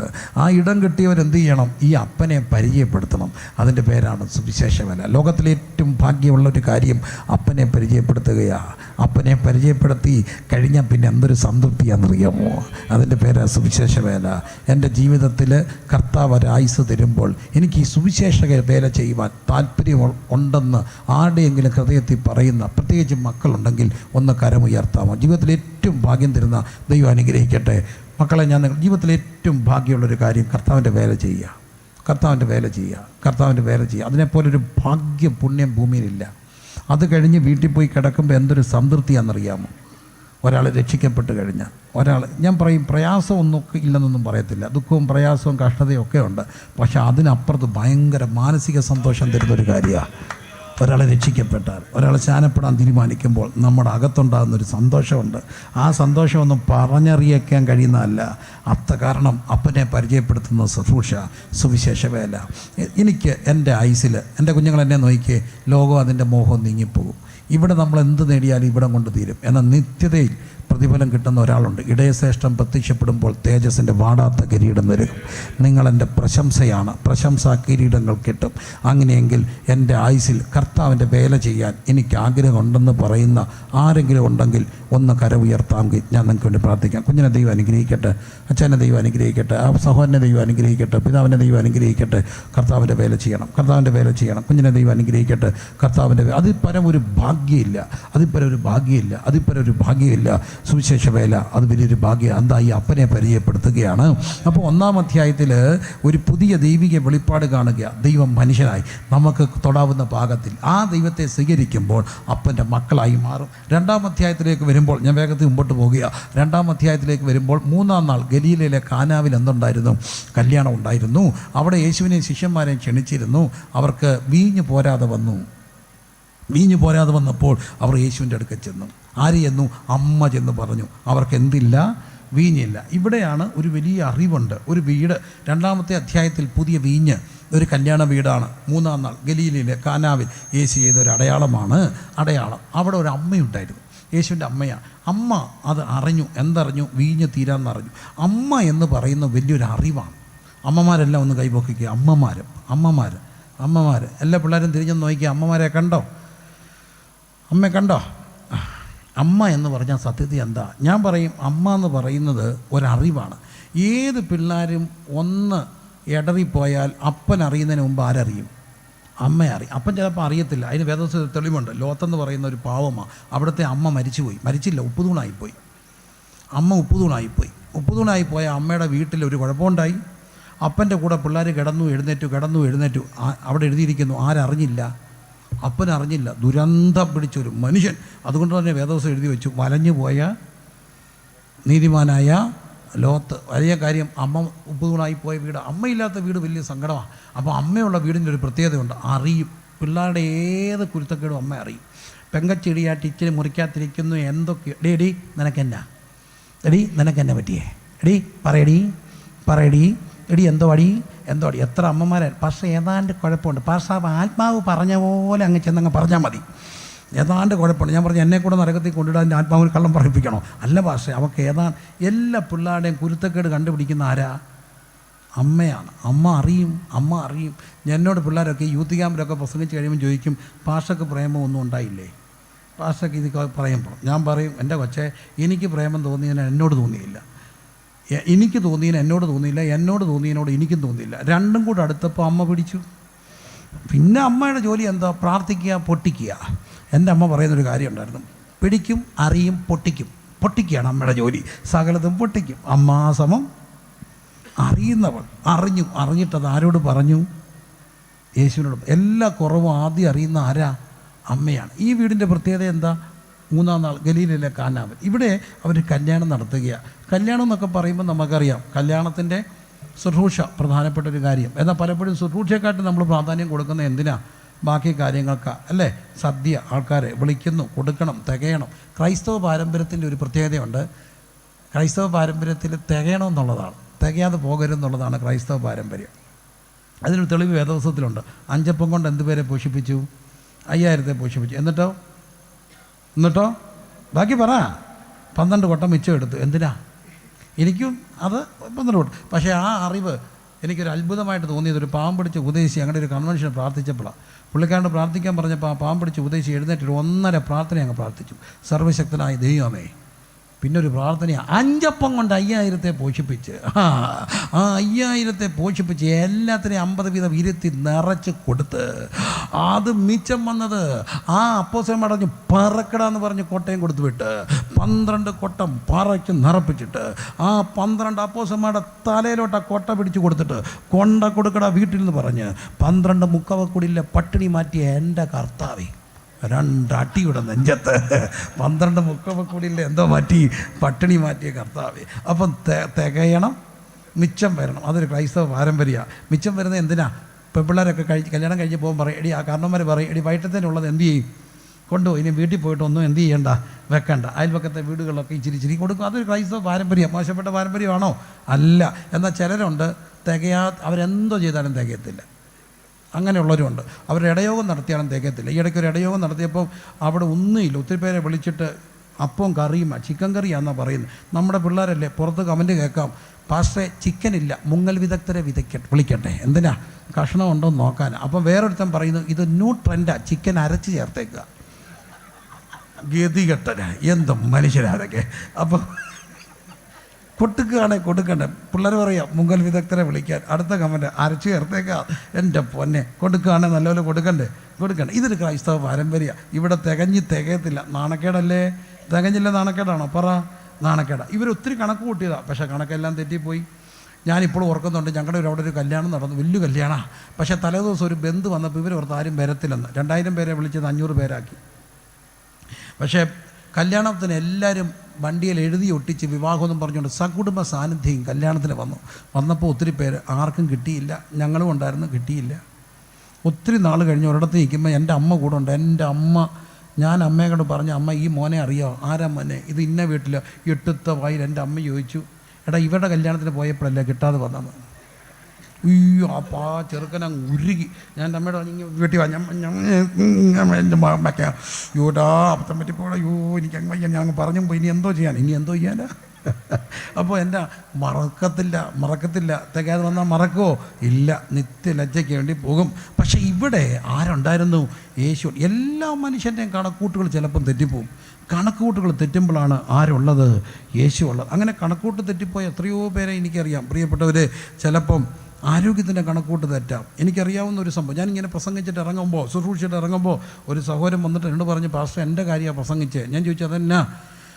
എൻ്റെ ഭാര്യയ്ക്ക് നല്ല മുടിയായിരുന്നു പാസ്റ്ററെ, അവൾ അതീവ സുന്ദരിയായിരുന്നു. അവിടെ മുടി എന്നൊക്കെ പറഞ്ഞാൽ മുട്ടിന് താഴെ കിടക്കുന്ന മുടിയാണ്. അതുകൊണ്ട് തന്നെ എൻ്റെ ഒരു സ്വകാര്യ അഹന്തയുണ്ടായിരുന്നു. വൈകുന്നേരം എനിക്ക് കാറൊക്കെ ഉണ്ടെങ്കിലും എൻ്റെ ബുള്ളറ്റിൽ എൻ്റെ ഭാര്യയുമായിട്ട് പോകും. അവളിങ്ങനെ കുളിപ്പിനിലൊക്കെ ഇട്ടി മുടിയിട്ടിരിക്കുന്ന എൻ്റെ ഭാര്യയും കൊണ്ട് എനിക്ക് ബുള്ളറ്റിൽ പോകുന്നത് ഒരു സന്തോഷമായിരുന്നു. പക്ഷെ പെട്ടെന്നായിരുന്നു ഒരു ബയോപ്സി. നേരെ RCC തിരിച്ചു വന്നപ്പം മുട്ടിന് താഴെയുള്ള മുടിയില്ല, വിഗ്ഗ. ആദ്യം ചെയ്തത് ബുള്ളറ്റ് എടുത്ത് വിറ്റു. ഇനി ആരെ കെട്ടാൻ? ആരോഗ്യത്തിൻ്റെ കണക്ക് തെറ്റാം, മനുഷ്യൻ്റെ ജോലിയുടെ കണക്ക് തെറ്റാം. എല്ലാം NRE ലോണാണ്. പക്ഷെ പെട്ടെന്നാണ് ജോലി പോയത്. ഇനി എന്തോ ചെയ്യും? പോട്ടെ, എല്ലാം തെറ്റാം. മക്കളെക്കുറിച്ചുള്ള കണക്കുകൾ തെറ്റും. അതിന്ന് ഒത്തിരി ഇടത്ത് സംഭവിക്കുന്നു. കുഞ്ഞുങ്ങൾ കൊച്ചു പഠിക്കാൻ പോയി, നേഴ്സാ, മിടുക്കിയ, സുന്ദരിയ, അവൾ പഠിച്ചു. അപ്പോൾ ഒരു പ്രതീക്ഷയുണ്ട്, അവളെ നല്ല കുടുംബത്തിൽ നിന്ന് അമേരിക്ക ആരെങ്കിലും വന്ന് കെട്ടിക്കൊണ്ട് പോകും, രക്ഷപ്പെടത്തില്ലേ അടുത്തവരെ കെട്ടിക്കാൻ. പക്ഷെ കല്യാണാലോചന വന്നപ്പോൾ അവളിങ്ങനെ മിണ്ടാതൊക്കെ നിന്നു. ഞാനിപ്പം കെട്ടണ്ട, ഞാൻ കുറച്ചാൾ ജോലി ചെയ്യട്ടെ. അപ്പോൾ അപ്പം പറഞ്ഞ്, ജോലിയൊന്നും ചെയ്യണ്ട, നീ ഞാൻ കെട്ട്, മക്കളെ കല്യാണം നടക്കട്ടെ. കല്യാണാലോചന മുറുകിയപ്പോൾ അവളുള്ള പറഞ്ഞു, എനിക്ക് ഒരാളുമായിട്ട് സ്നേഹമാണ്. ആരുമായിട്ടാണ് ചോദിച്ചപ്പോഴാണ്, വിദ്യാഭ്യാസമുണ്ടോ? അതില്ല. വിശ്വാസമുണ്ടോ? അതില്ല. എങ്ങാണ്ട് ഒരുത്തനുമായിട്ട് പ്രേമമാണ്. ഇത് എവിടുന്ന് കിട്ടിയ? ഇൻസ്റ്റയിൽ എൻ്റെ കൂട്ടുകാരൻ്റെ കൂട്ടുകാരനായിരുന്നു. കണ്ടിട്ട് പോലും ഇല്ല, പിന്നെങ്ങാണ്ട കണ്ടത്. അയയുന്നില്ല. പെങ്കൊച്ചിങ്ങനെ നിൽക്കുക. അപ്പം പറഞ്ഞു, ഉണ്ടേലുണ്ട്, ഇല്ലേലില്ല, ഇതൊന്നും ഞാൻ വെട്ടിക്കണ്ടിച്ച് കളയും. എവിടെ? അവൾ കൂളായിട്ട് നിൽക്കുക, വെട്ടിക്കണ്ടിച്ചു പോയി. അപ്പോൾ അമ്മയുടെ ഒരു വജ്രായുധം എടുത്തു. അമ്മ അപ്പനെയൊക്കെ എടി നിനക്ക് കെട്ടപടി, എടി നിനക്ക് കെട്ടണോ? എനിക്ക് നിങ്ങളെ തിരുവനന്തപുരത്തുകാരെ അറിയത്തില്ല, എൻ്റെ അമ്മ, ഞങ്ങളുടെ നാട്ടുകാർ, റാന്നിക്കാർ, എൻ്റെ വല്യമ്മ ഒക്കെ ചെയ്യുന്നൊരു പരിപാടി ഉണ്ടായിരുന്നു. നിനക്ക് കെട്ടണോ? എടി നിനക്ക് കെട്ടണമെന്ന്. എടി നിനക്ക് അവനെ കെട്ടണോ? പറയടി, എടി പറയടി. ഇടിക്കുന്ന അമ്മമാരെ കണ്ടിട്ടുണ്ടോ? ഉണ്ടടി പിള്ളേരെ, പറയടി. അമ്മ ഇടിച്ചാന്ന് എടി. പണ്ട് രക്ഷപ്പെട്ട എങ്ങനെയാണെന്നറിയാം, ചിലപ്പം കരഞ്ഞ് കാണിക്കും. ഇങ്ങനെ ഞാൻ 9 മാസം, അപ്പോഴത്തേനൊരു വൈബ്രേഷനൊക്കെ ഉണ്ട്. 9 മാസം അതിപ്പോൾ അങ്ങ് പൊട്ടിപ്പോയി. കാരണം 9 മാസത്തിൻ്റെ കണക്ക് പറഞ്ഞപ്പോൾ ഞങ്ങളുടെ അവിടുത്തെ ഒരു ചെറുക്കൻ ചോദിച്ചു, അമ്മ എന്തിനമ്മേ 9 മാസം? അത് ഞാൻ നിന്നെ നോത്തില്ല, അതിന് എന്നോട് നന്ദി വേണ്ടേ? അതിനാ 9 മാസം കഴിഞ്ഞപ്പോൾ അമ്മയ്ക്ക് പ്രസവന് വന്നപ്പോൾ ഞാൻ ഇറങ്ങി വന്നില്ലായിരുന്നേ, അമ്മ എന്തോ ഇതിനെ. അമ്മ നെഞ്ചു പൊട്ടി ചത്തുപൂത്തില്ലായിരുന്നു. അപ്പം ജീവിച്ചിരിക്കുന്നത് ഞാൻ വന്നോണ്ടാ, മര്യാദയ്ക്ക് ഇറങ്ങി വന്നോണ്ടാ, നന്ദി എന്നോട് വേണമെന്ന്. അതാണ് ന്യൂജൻ. അപ്പം പിന്നെ അമ്മ എന്തോ ചെയ്തു? ഇടിച്ച് കാണിച്ചു. ഇപ്പോഴത്തെ ഇടിച്ചാൽ എരിയോ? പണ്ട് ഒരു 3 ഇടി ഇടിച്ചപ്പം പെണ്ണ് പറഞ്ഞു, എനിക്ക് കെട്ടുക വേണ്ട, എനിക്ക് കെട്ടുക വേണം, എനിക്ക് അത് വേണം, ഞാൻ ഇത് കെട്ടത്തില്ല, എനിക്ക് കെട്ടിട്ട. ഇനി അമ്മ ഇടിക്കല്ല, തീർന്നു. പക്ഷേ ഇപ്പോഴത്തെ എൻ്റെ മുമ്പ് ഇടിച്ചാൽ ഉണ്ടല്ലോ, അവളിങ്ങനെ നിൽക്കും. അമ്മയുടെ കല്ല് ചങ്ക് കലങ്ങുമെന്നല്ലാതെ ഒരു കാര്യമില്ല. അപ്പം തിയേറ്ററിൽ നിന്നൊരു പാട്ട്, നെഞ്ചിലാകെ കല്ലാണ്, മൊത്തം കല്ല, അത് അരിയുന്ന സാധനമല്ല. ആണോ? അല്ല. അപ്പോഴാണ് അമ്മയ്ക്ക് തോന്നിയത്, ഉദരബന്ധനം കൂടോത്രമാണ്. അവൻ കൈവേഷം കൊടുത്തു. അവൻ കൈവേഷം. എന്നെ വിളിച്ചോണ്ട് പോയി പ്രാർത്ഥിച്ച് വെള്ളം കൊടുക്കാൻ. പെണ്ണിൻ്റെ ചെവി പറഞ്ഞു, കുട്ടക കണക്കിന് വെള്ളം അമ്മ ഒത്തിരി പേരെയും കൊണ്ട് തന്നു, ഇത് പൊട്ടത്തില്ലെന്ന്. എൻ്റെ പൊന്നു ഭാഷ, ഇത് പൊട്ടുന്ന കൈവേഷം അല്ലെന്ന്. കുട്ടക കണക്കിന് വെള്ളം കുടിപ്പിച്ച് പോത്തില്ല, ഞാൻ നിന്ന് കുടിച്ചോളാം, ഭാഷം തന്നു, പക്ഷെ പൊട്ടത്തില്ല. എന്തോ ചെയ്യാനാ? ഇങ്ങനെയൊക്കെ വരുമ്പോഴാണ് കണക്കുകൾ തെറ്റുന്നത്. പക്ഷേ 1000 കുടുംബങ്ങളിൽ എളിയവൻ കണ്ടിട്ടുണ്ട്, കണക്ക് തെറ്റുമ്പോൾ ഒരാൾ വരും. കണക്ക് തെറ്റുമ്പോൾ ഒരാൾ വരും. അവിടുത്തെ പേരാ യേശു. ഒരൊറ്റ ബയോപ്സിയുടെ റിസൾട്ട് മതി കണക്ക് തെറ്റാൻ, ഒരൊറ്റ കുഞ്ഞിൻ്റെ വിഷം മതി കണക്ക് തെറ്റാൻ. പക്ഷേ എനിക്കൊരു കർത്താവിനെ അറിയാം, ഏത് കണക്ക് തെറ്റിയാലും വരുന്നൊരു കർത്താവുണ്ട്. റിഖാൻ നക്കതന ഹാന്തന ശബന അടകന റികല റഗനെ. ഈ രാത്രി ആ യേശുവിനെ ഞാൻ പരിചയപ്പെടുത്തുക. എന്നെ കേൾക്കുന്ന വാത്സല്യ പ്രിയമുള്ളവരെ, കണക്കുകൾ തെറ്റിയവരാകാം നിങ്ങൾ. കുടുംബത്തിൻ്റെ കണക്ക് തെറ്റിക്കാണാം, സാമ്പത്തികത്തിൻ്റെ കണക്ക് തെറ്റിക്കാണാം, ബിസിനസ്സിൻ്റെ കണക്ക് തെറ്റിക്കാണോ. അല്ലെങ്കിൽ ഒത്തിരി പ്രതീക്ഷയോടെ വല്ല ബിസിനസ് തുടങ്ങുന്നത്, കടമൊക്കെ എടുത്ത് തുടങ്ങുന്ന ആരും മണ്ടന്മാരല്ല. ബിസിനസ്സുകാരോട് എനിക്ക് അഭിമാനമാണ്. അവർ ഇച്ചിരി ധൈര്യമൊക്കെ വേണ്ടേ, ലോണൊക്കെ എടുത്ത് അവർ ചാടി ഇറങ്ങി. പക്ഷേ വിചാരിച്ച പോലെ കാര്യങ്ങൾ പോയില്ലെങ്കിൽ എല്ലാം ബാധ്യതയാകും. അപ്പോൾ നമ്മൾ ചിലപ്പോൾ അവരെ മണ്ടന്മാരെന്ന് വിളിക്കും. പക്ഷേ അവർ ധൈര്യമുള്ളവരല്ലേ. ബിസിനസ് ചെയ്തുകൊണ്ടല്ലേ അവിടെ കണക്ക് തെറ്റിയത്. ചെയ്തില്ലായിരുന്നെങ്കിൽ വല്ലതും പറ്റുമോ? ഇല്ല. പക്ഷേ കണക്കുകൾ തെറ്റുമ്പോൾ പിഴയ്ക്കാത്ത കണക്കുകളുള്ള ഒരാളുണ്ട്. യേശു ഈ രാത്രി വിളിക്കണം, കർത്താവ് ഇന്നിടത്ത് എൻ്റെ കണക്ക് തെറ്റിയിട്ടുണ്ട്, എൻ്റെ കണക്കൂട്ടുകൾ തെറ്റിയിട്ടുണ്ട്. അവിടേക്ക് വരാൻ കർത്താവിനെ വിളിച്ചാൽ ഇനി ചെവി അറിയാതെ വന്ന് പരിഹരിക്കാൻ കഴിവുള്ള ഒരാളുടെ പേരുണ്ട്. ആ പേരാണ് നസറേനായ യേശു. അവിടെ വന്നോ, അത്ഭുതം നടക്കും, അത്ഭുതം നടക്കും, അത്ഭുതം നടക്കും. പ്രിയമുള്ളവരെ, എൻ്റെ ജീവിതത്തിൽ എത്രയോ വട്ടം കണക്കുകൾ തെറ്റിയിട്ടുണ്ട്. എത്രയെല്ലാം കാര്യങ്ങളിൽ കണക്കുകൾ തെറ്റി. ഞാനും എൻ്റെ ഭാര്യയും കൂടെ നേരം വെളുക്കുവോളം കണ്ണി നോക്കിയിരുന്ന രാത്രികളുണ്ട്. പക്ഷേ ഒന്നെനിക്കറിയാം, അത്ഭുതങ്ങൾ ഞാൻ കണ്ടിട്ടുണ്ട്, അത്ഭുതങ്ങൾ ഞാൻ കണ്ടിട്ടുണ്ട്. ഈ രാത്രി എന്നെ കേൾക്കുന്ന ചിലരോട് പരിശുദ്ധാത്മാവ് തൊട്ട് ദൂത് പറയുക, നിൻ്റെ കുഞ്ഞിനെക്കുറിച്ചുള്ള കണക്ക് തെറ്റിയോ, നിൻ്റെ കുഞ്ഞിനെക്കുറിച്ചുള്ള കണക്ക് തെറ്റിയോ, നിൻ്റെ ഭർത്താവിനെക്കുറിച്ചുള്ള കണക്ക് തെറ്റിയോ, നിൻ്റെ ബിസിനസ്സിനെ കുറിച്ചുള്ള കണക്ക് തെറ്റിയോ, നിൻ്റെ ആരോഗ്യത്തെക്കുറിച്ചുള്ള കണക്ക് തെറ്റിയോ, നിൻ്റെ ജീവിതത്തിൻ്റെ കണക്കുകളും കണക്കുകൂട്ടലും തെറ്റിയോ. ഒരുവൻ വന്നിട്ടുണ്ട്, അവിടുത്തെ പേര് നസറേത്തിലെ യേശു, ജഡാവതാരം എടുത്ത ക്രിസ്തു. ക്രിസ്തുവിനോട് പറയുക, ഹല്ലേലൂയ, ഇന്നിടത്ത് എൻ്റെ കണക്ക് തെറ്റിയിട്ടുണ്ട്, ഇന്നിടത്ത് എൻ്റെ പ്രശ്നമുണ്ട്. Hallelujah, hallelujah, hallelujah. ഇവിടെയാണ് എൻ്റെ കോടാലി കളഞ്ഞു പോയെന്ന് പ്രവാചക ശിഷ്യൻ പറയുന്നു. ഈ രാത്രി പറയാൻ കഴിയുമോ, ഇന്നിടത്ത് എൻ്റെ കണക്ക് തെറ്റി, ഇന്നിടത്ത് എൻ്റെ കണക്ക് തെറ്റി. ഹല്ലേലൂയ. എല്ലാവരും ഒരു നിമിഷം കണ്ണുകൾ അടച്ചിരിക്കുമ്പോൾ കണക്കുകൾ തെറ്റിയിട്ടുണ്ട് കർത്താവേ. കണക്കുകൾ തെറ്റാത്ത ആരുമില്ല. എളിയവൻ്റെ ജീവിതത്തിൽ എന്തെല്ലാം കണക്ക് തെറ്റി. കണക്ക് തെറ്റുമ്പോൾ വരുന്ന ഒരു കർത്താവാണ് ഈ രാത്രി വന്നിട്ടുണ്ട്. എൻ്റെ കണക്ക് തെറ്റി കർത്താവേ. അങ്ങനെയുള്ളവരൊക്കെ ഒന്ന് പ്രാർത്ഥിച്ചേ. ഈ വചനം കേട്ടുകൊണ്ടിരിക്കുമ്പോൾ അമ്മ, പിതാവേ, കുഞ്ഞേ, എൻ്റെ അടുക്കിലേക്ക് യേശുവിൻ്റെ സാന്നിധ്യമുണ്ട്. നമ്മുടെ ശ്വാസത്തെക്കാൾ അടുത്ത് ഒരുവനുണ്ട്. ഞാൻ നിനക്ക് എന്ത് ചെയ്യണമെന്ന് ചോദിക്കുന്ന ക്രിസ്തു. കണക്ക് തെറ്റി ഓരോരുത്തരുടെയും ജീവിതത്തിൽ. ചിലപ്പോൾ മകളെ കെട്ടിച്ച് വിട്ടത് കള്ളക്കടവെടുത്ത് കഷ്ടപ്പെട്ട പൊന്നിനെ കെട്ടിച്ച് വിട്ടത്. പക്ഷെ ആ കൊച്ചിന് അവിടെ സമാധാനമില്ല, അവിടെ വലിയ പോരാ. കണക്ക് തെറ്റി. പൊന്നെ പൊടിയെന്ന് വളർത്തിക്കൊണ്ട് വന്നതിൻ്റെ കണക്ക് തെറ്റി.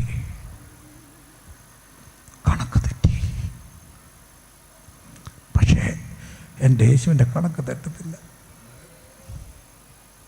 യേശുവിനെ കുറിച്ചുള്ള കണക്ക് തെറ്റത്തില്ല.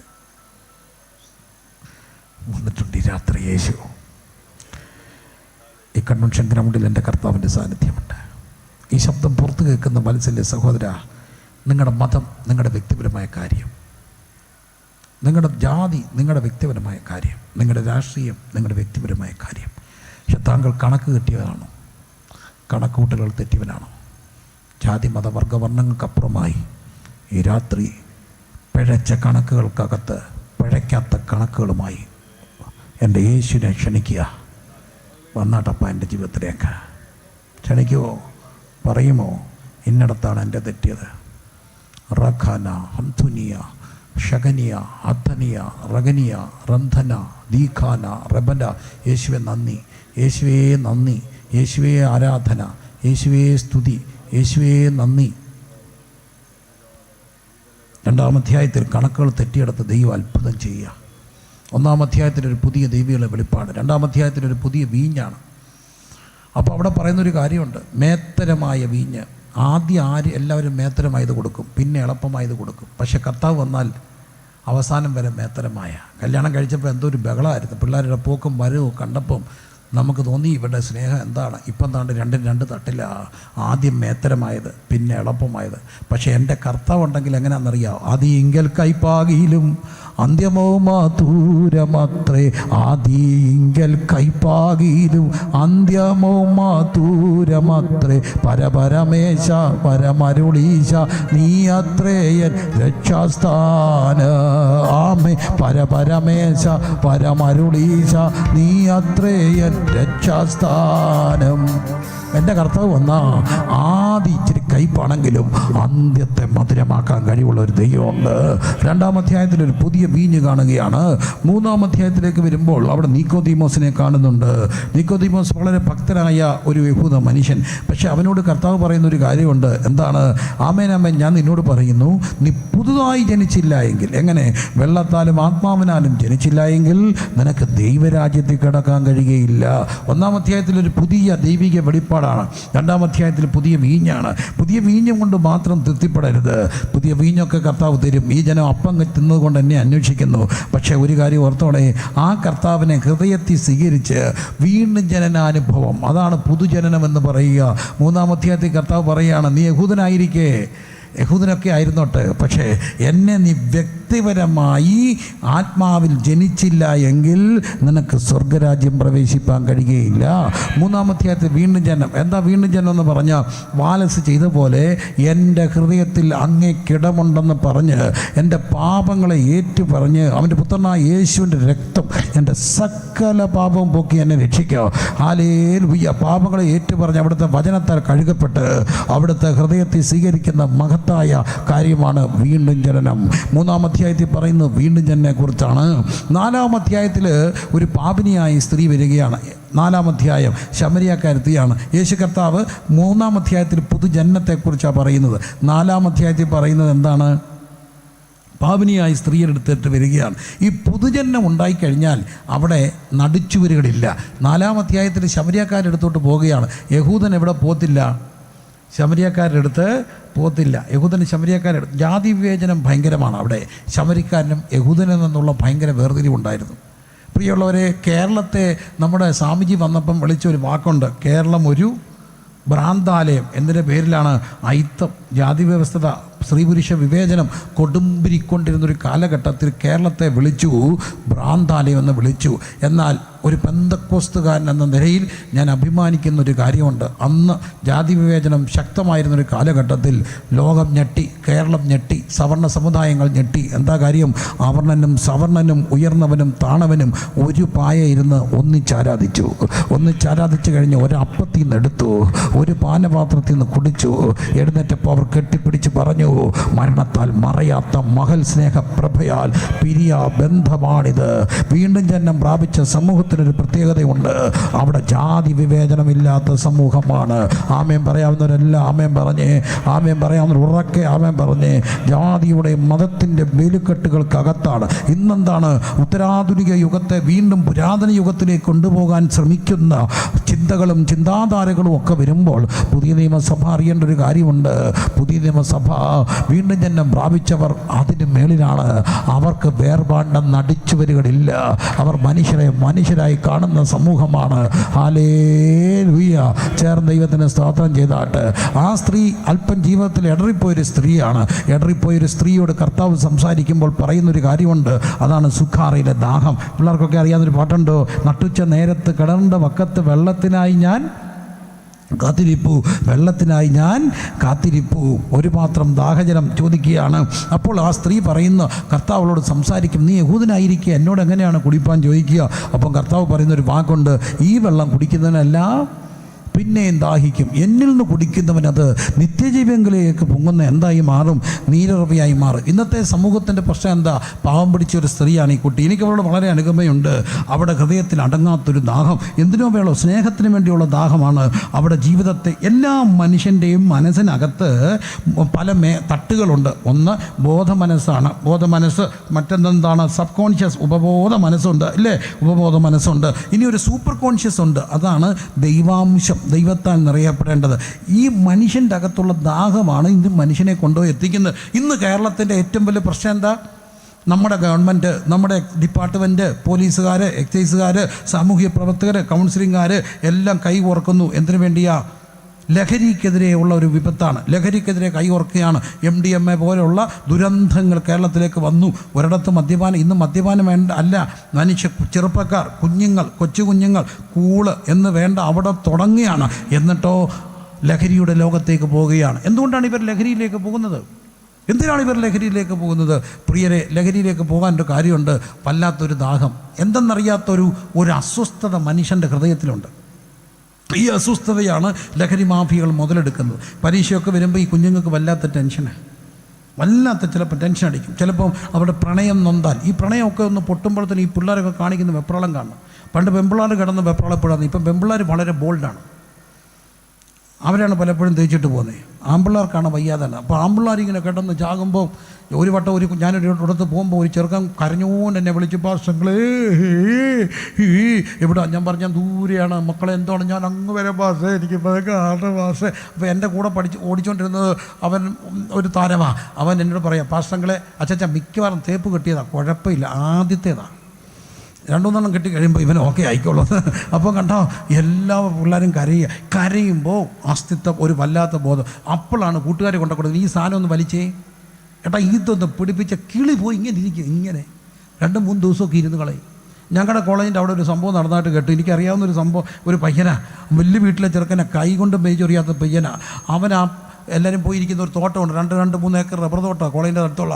അവിടെ ഇരുന്നുകൊണ്ട് ഒരു സാധനം വലിച്ചുകൊണ്ട് ഇവൻ ഇങ്ങനെ ഇരുന്നുകൊണ്ട് പോച്ച പറിച്ചുകൊണ്ടൊരു സാധനം എടുത്തു. മക്കളെ, 2 ഏക്കർ തോട്ടത്തിലെ മൊത്തം പോച്ച അവൻ പറിച്ചു. കുന്ന് 1, കുന്ന് 2, കുന്ന് 3 പറിച്ചു കൂട്ടെ, ഇവൻ അറിയുന്നില്ല. എന്താ വെച്ചാൽ അവൻ അവിടെ നിന്ന് പോച്ച പറിച്ചുകൊണ്ട് ഈ സാധനം മൊത്തം പോച്ച അവൻ പറിച്ചു. ചെയ്തുകൊണ്ടിരിക്കുന്ന കാര്യം ചെയ്യാനുള്ള ഒരു അമാനുഷികമായ ശക്തി കിട്ടും. സത്യ. അതുകൊണ്ടാണ് ഇനി അപകടം കൂടുന്നത്. എന്നാണെന്നറിയാമോ? നമ്മളിങ്ങനെ വണ്ടി ഓവർടേക്ക് ചെയ്ത് പോകുന്നു, അവിടുന്ന് ഒരു വണ്ടി വരുന്നു. നമ്മൾ ഈ സ്വാഭാവികമായിട്ട് ഈ വണ്ടി വരുമ്പോൾ, അതുകൊണ്ടാണ് പിള്ളേരൊന്നും ഓവർടേക്ക് ചെയ്യല്ലേ, നല്ല സേഫ് അല്ലെങ്കിൽ. സ്വാഭാവികമായിട്ടും അവനൊരു അപകടം തോന്നിയാൽ നമ്മൾ ഫ്ലാഷ് അടിച്ച് കാണിച്ചാൽ അവരെന്ത് ചെയ്യണം? പറ, എന്തോ ചെയ്യണം? സ്ലോ ചെയ്യണം. ഇവൻ കഞ്ചാവോ ലഹരിയാണെങ്കിൽ ഇവൻ കാണുന്നത് എന്തായിരിക്കും എന്നറിയോ? ഇവൻ കാണുന്നത് നമ്മുടെ മുകളിൽ കൂടെ പറന്നു പോകുന്നതായിരിക്കും. ഇവൻ ലഹരിയാണെങ്കിൽ ഇവൻ കാണുന്നത് നമ്മുടെ മുകളിലൂടെ ഇങ്ങനെ പോവുക. അവനിങ്ങനെ വരും, മുകളിലല്ല, നമ്മുടെ നെഞ്ചത്തൂടെ കയറും. അതുകൊണ്ടാണ് ഈ അപകടം കൂടുന്നത്. മനസ്സിലാകുന്നുണ്ടോ? അപകടം കൂടുക ലഹരിയുടെ ലോകത്ത്. എന്തുകൊണ്ടാണ്? അവിടെ അകത്തൊരു ദാഹ. ഈ പെൺകുട്ടിക്ക് ഒരു ദാഹം. ആ ദാഹം അവൾ ലൈംഗികത കൊണ്ട് തീർക്കാൻ നോക്കി. ഇന്നത്തെ ചെറുപ്പക്കാർ ലഹരി തീർക്കാൻ തോന്നുക. ഈ മാനവകുലത്തിന് രക്ഷപ്പെടാൻ ഒറ്റ വഴിയേ ഉള്ളൂ. നിൻ്റെ ദാഹത്തെ, അന്തരാത്മാവിൻ്റെ ദാഹത്തെ തീർക്കാൻ ഒറ്റ വഴി യേശുക്രിസ്തുവാണ്. അതുകൊണ്ടാണ് എത്രയോ പേർ മദ്യപാന്മാർ, എത്രയോ പേർ മയക്കുമരുന്ന് അടിമപ്പെട്ടവർ യേശുവിനെ കണ്ടെത്തിയപ്പോൾ ജീവിതത്തിലേക്ക് തിരിച്ചു വന്ന. എന്തുകൊണ്ട്? ദാഹം തീർക്കാൻ ഒരാളുണ്ട്. ഹല്ലേലൂയ! ദാഹം തീർക്കാൻ ഒരാളുണ്ട്. അതാരാ? ക്രിസ്തുവിനെ കിട്ടിയവൻ്റെ ദാഹം പിന്നെ ജഡത്തിന് വേണ്ടിയുള്ള ദാഹമല്ല. അവൻ്റെ ദാഹം ആത്മാവ്. അധികാലത്തെ നീ എൻ്റെ ദൈവം, വെള്ളമില്ലാതെ ഉണങ്ങി വരേണ്ട ദേശത്ത് നീർത്തോടുകളിലേക്ക് ചെല്ലുവാൻ കാക്ഷിക്കുന്ന പോലെ ദൈവമേ, എൻ്റെ ആത്മാവ് നിന്നോട് ചേരുവാൻ കാക്ഷിക്കുന്നു. ഇന്ന് രാത്രി എന്നെ കേൾക്കുന്ന പൊന്നമ്മന മക്കളെ, നിങ്ങളുടെ ദാഹം എന്തിനു വേണ്ടിയാ? നശിച്ചു പോകുന്ന ഈ ജഡത്തിന് വേണ്ടിയാണെങ്കിൽ അത് ലഹരി കൊണ്ട് അവസാനം ഒട്ടുങ്ങും.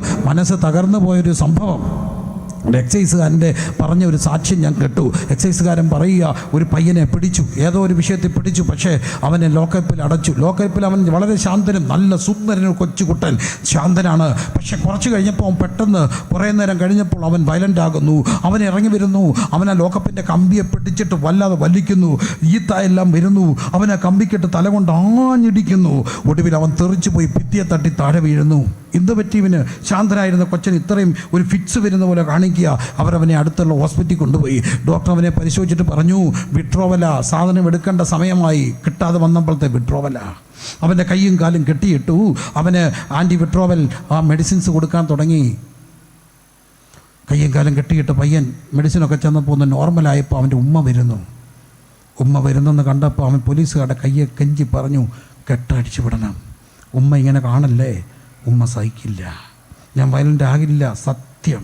അവർ കെട്ടടിച്ചു. ഉമ്മ വന്നപ്പോൾ ഉമ്മയെ കെട്ടിപ്പിടിച്ച് പറഞ്ഞു, ഉമ്മ, ചേട്ടനും പോയി, ഉമ്മയ്ക്ക് ഞാനും പോയി. ചേട്ടൻ പോയോ? രണ്ടും കൂടെ കരയി. അപ്പോഴാണ് അവർ അന്വേഷിച്ച് ആരാണ് ചേട്ടൻ. അവർക്ക് മനസ്സിലായി. കുറച്ചാക്കുമ്പോൾ അവിടെ കിടന്നൊരു അനാഥ ശവമുണ്ട്. ദേഹം മുഴുവൻ കുത്തിവെച്ചിട്ട് ഒടുവിലേക്കാതെ വന്നപ്പം സ്വന്തം ജനനേന്ദ്രിയത്തിൽ മയക്കുമരുന്ന് കുത്തിവെച്ച് മരിച്ച ഒരു ചെറുപ്പക്കാരൻ ഇവൻ്റെ ചേട്ടനാ. ഒടുവിൽ ഇവനും എത്ര പേരാ ദാഹത്തിന് വേണ്ടി പോകുക. സമൂഹമേ, ഈ ദാഹത്തെ മാറ്റാൻ ഒറ്റയാളേ ഉള്ളൂ, നസ്രത്തിലെ യേശു. നിത്യജീവനിലേക്ക് പൊങ്ങുന്ന നെരിയുറവയാക്കി മാറ്റാൻ കഴിവുള്ള, അന്തരാത്മാവിൻ്റെ ദാഹത്തെ മാറ്റാൻ കഴിവുള്ള ഒരാളുണ്ട്, നസറേത്തിലെ യേശു. നീ എന്ത് പരീക്ഷിച്ചാലും ഒടുവിൽ നീ ഒടുങ്ങിപ്പോകും. എന്നാൽ ഒടുങ്ങാതെ മരിച്ചാലും ജീവിപ്പിക്കുന്ന ആത്മസൗന്ദര്യം നൽകുവാൻ കഴിവുള്ള ഒരു കർത്താവുണ്ട്. എത്രയോ ചെറുപ്പക്കാരെ എനിക്കറിയാം, എന്ത് സൗന്ദര്യമായിരുന്നു ആ പിള്ളേരുടെ കണ്ണിൽ. എൻ്റെ ജീവനായിരുന്നു. മനുഷ്യൻ്റെ സൗന്ദര്യം കണ്ണിനാണ്. കണ്ണി ജീവനുള്ള ഒത്തിരി പിള്ളേരെ എനിക്കറിയാം. പക്ഷേ ഇന്ന് അവരുടെ കണ്ണി നോക്കി അറിയാം, ചത്ത മീൻ്റെ കണ്ണ് പോലെ നിരന്തരമായ മയക്കുമരുന്ന് അവൻ്റെ കണ്ണിൻ്റെ ശോഭ കളഞ്ഞു, അവൻ്റെ മുഖത്തിൻ്റെ ശോഭ പോയി. എന്ന യേശുവിനെ കണ്ടപ്പോൾ അവൻ്റെ ജീവിതം പുനരാരംഭിക്കാൻ തുടങ്ങി. ഈ രാത്രി സമൂഹത്തിന് ഒറ്റ രക്ഷപ്പെടാൻ ഒരേ ഒരു വഴിയേ ഉള്ളൂ. ആ വഴിയുടെ പേരാണ് ഞാൻ തന്നെ വഴിയും സത്യവും ജീവനെന്ന് പറഞ്ഞ യേശു. എനിക്ക് ദാഹം, ആ ദാഹം മാറ്റുന്ന കർത്താവ് 3-ാം അധ്യായത്തിൽ 4-ാം അധ്യായത്തിൽ കർത്താവോട് പറയുകയാണ്. അപ്പോൾ അവൾ ഇതൊക്കെ ആണെങ്കിൽ അവൾക്കൊരു അറിവുണ്ട്. അവൾ പറഞ്ഞു, എൻ്റെ പിതാക്കന്മാർ ആ മലയിൽ ആരാധിച്ചു. കർത്താവ് പറഞ്ഞു, ആ മലയിലുമല്ല ഈ മലയിലുമല്ല, ആത്മാവിലും സത്യത്തിലും ആരാധിക്കുന്ന നാഴിക വന്നുമിരിക്കുന്നു. പുതിയ വെളിപ്പാടുണ്ടായാൽ അവിടെ പുതിയ വീഞ്ഞുണ്ട്. പുതിയ വീഞ്ഞുള്ളിടത്ത് പുതുജനനമുണ്ട്. പുതുജനനമുള്ളിടത്ത് അവരിനി ദാഹത്തിന് വേണ്ടി പലയിടത്ത് പോകത്തില്ല. അവരെന്ത് ചെയ്യും? ആ ദാഹം മാറ്റുന്ന ആത്മാവാം ദൈവത്തെ ആത്മാവിലും സത്യത്തിലും ആരാധിക്കും. പുതിയ വീഞ്ഞുള്ളിടത്ത് പുതിയ ജനനം. പുതിയ ജനനം കഴിഞ്ഞപ്പം പുതിയ ആരാധന. കരങ്ങളടിച്ച് ദൈവത്തെ ഒന്ന് സ്തുതിച്ച് പുതിയ ആരാധന. ആ ആരാധന പ്രത്യേകത എന്താ? ആത്മാവിലും സത്യത്തിലും ദൈവത്തെ ആരാധിച്ച്. എല്ലാവരും ദൈവത്തെ ഒന്ന് സ്തുതിച്ചേ. ഞാൻ പലപ്പോഴും പറയാറുണ്ട്, പുതിയ നിയമസഭയുടെ പ്രത്യേകത എന്താ?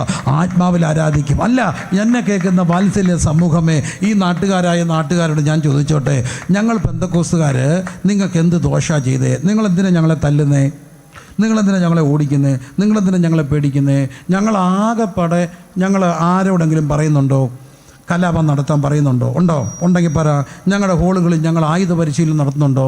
ഞങ്ങളുടെ പിള്ളേരെ ഞങ്ങൾ വടിവാളെടുക്കാൻ പഠിപ്പിക്കുന്നുണ്ടോ? ഉണ്ടോ? ഇല്ല. ഞങ്ങളുടെ പിള്ളേരോട് പറയുന്നുണ്ടോ, നിങ്ങൾ അന്യമതത്തിൽ പോയ പെൺപിള്ളേരെ പ്രേമിച്ച് കെട്ടിക്കൊണ്ട് വരണമെന്ന് പറയുന്നുണ്ടോ? ഉണ്ടോ? ഇല്ല. ഞങ്ങൾ പറയുന്നത് അങ്ങനെ പോയി കെട്ടരുതെന്നാണ് പറയുന്നത്. ആണോ? അതോ പോയി അടിച്ചുകൊണ്ട് വരാനാണെന്ന് പറയുന്നത്? ഇല്ല. അടിച്ചുകൊണ്ടൊന്നും വന്നാൽ 7 അയലൊക്കെ അടുപ്പിക്കാത്തവരാണ്. നല്ല പ്രായമുള്ള ഞാൻ പിന്നെ ഇച്ചിരി കൂടെ ഒക്കെ പിള്ളേരെ ചേർത്ത് പിടിക്കും. അപ്പച്ചന്മാരൊക്കെയാണ് ഓടിക്കും, ആ വഴികോട്ട് അടുപ്പിക്കത്തില്ല. അപ്പം നമ്മൾ അങ്ങനെ ചെയ്യുന്നുണ്ടോ? ഉണ്ടെങ്കിൽ ഉണ്ടെന്ന് പറ. പിന്നെ ആകെ നിങ്ങളുടെ ദോഷം ചെയ്യുന്നത് എന്താ? ഞങ്ങൾ ഇച്ചിരി ഒച്ച വെക്കുന്നല്ലേ ഉള്ളൂ. അത് ഞങ്ങളിപ്പം മാറ്റാം. എന്നാ കാര്യം? ഞങ്ങളുടെ പിള്ളേരെല്ലാം UK പോവുക. എൻ്റെ കൊച്ചു പിള്ളേരെ UK പോയിട്ട് വരുമ്പോൾ 2 AC മേടിച്ചു കൊടുക്കണം സഭയ്ക്ക്. എന്തിനാണെന്നറിയാം AC വെക്കുന്നത്? AC വെക്കുന്നത് ഞങ്ങൾക്ക് തണുക്കാനൊന്നും അല്ല. എല്ലാ കഥവും അടച്ചിട്ട് അങ്ങ് മറന്നങ്ങ് ആരാധിക്കണം. അങ്ങ് മറന്ന് ദൈവത്തെ അങ്ങ് സ്തുതിക്കണം. എന്തിനാ? നാട്ടുകാർക്ക് ശല്യം ഇല്ലാത്ത പോലെ ഞങ്ങൾക്ക് ദൈവത്തെ ആരാധിക്കണം. അത്രയേ ഉള്ളൂ ഞങ്ങളുടെ ആഗ്രഹം. അപ്പോൾ ആകപ്പാടെ ശല്യം, ഞങ്ങൾ ശബ്ദം കൊണ്ടുള്ള ശല്യമല്ലേ ഉള്ളൂ. അതിപ്പം ഞങ്ങളുടെ പിള്ളേരൊക്കെ ഒന്ന് രക്ഷപ്പെടുമ്പോൾ ഞങ്ങളുടെ എല്ലാ ഹോളുകളും AC ആക്കും. ഞങ്ങളുടെ എല്ലാ ഹോളുകളും സൗണ്ട് പ്രൂഫ് ആക്കും. എന്നിട്ട് ഞങ്ങൾ അതിനകത്തിരുന്ന് അങ്ങനെ ഉറങ്ങിയെങ്കിൽ ഞാൻ പറഞ്ഞേക്കാം. പിന്നെ അതിനകത്തിരുന്ന് ഉറങ്ങാൻ ഒറ്റ വന്നേക്കല്ല. പിന്നെ എന്തിനാണെന്നറിയാം AC ഒക്കെ ആക്കുന്നത്? പിന്നെ നമ്മൾ മറന്ന് അതിനകത്ത് അങ്ങ് ആരാധിക്കുക. എന്താ പുതിയ നിയമ ആരാധന? എന്താണ്? ആത്മാവാൻ ദൈവത്തെ ആത്മാവിൽ ആരാധിക്കും. കരങ്ങളടിച്ച് ദൈവത്തെ ഒന്ന് സ്തുതിച്ച് അവർ ആത്മാവിൽ ആരാധിക്കും.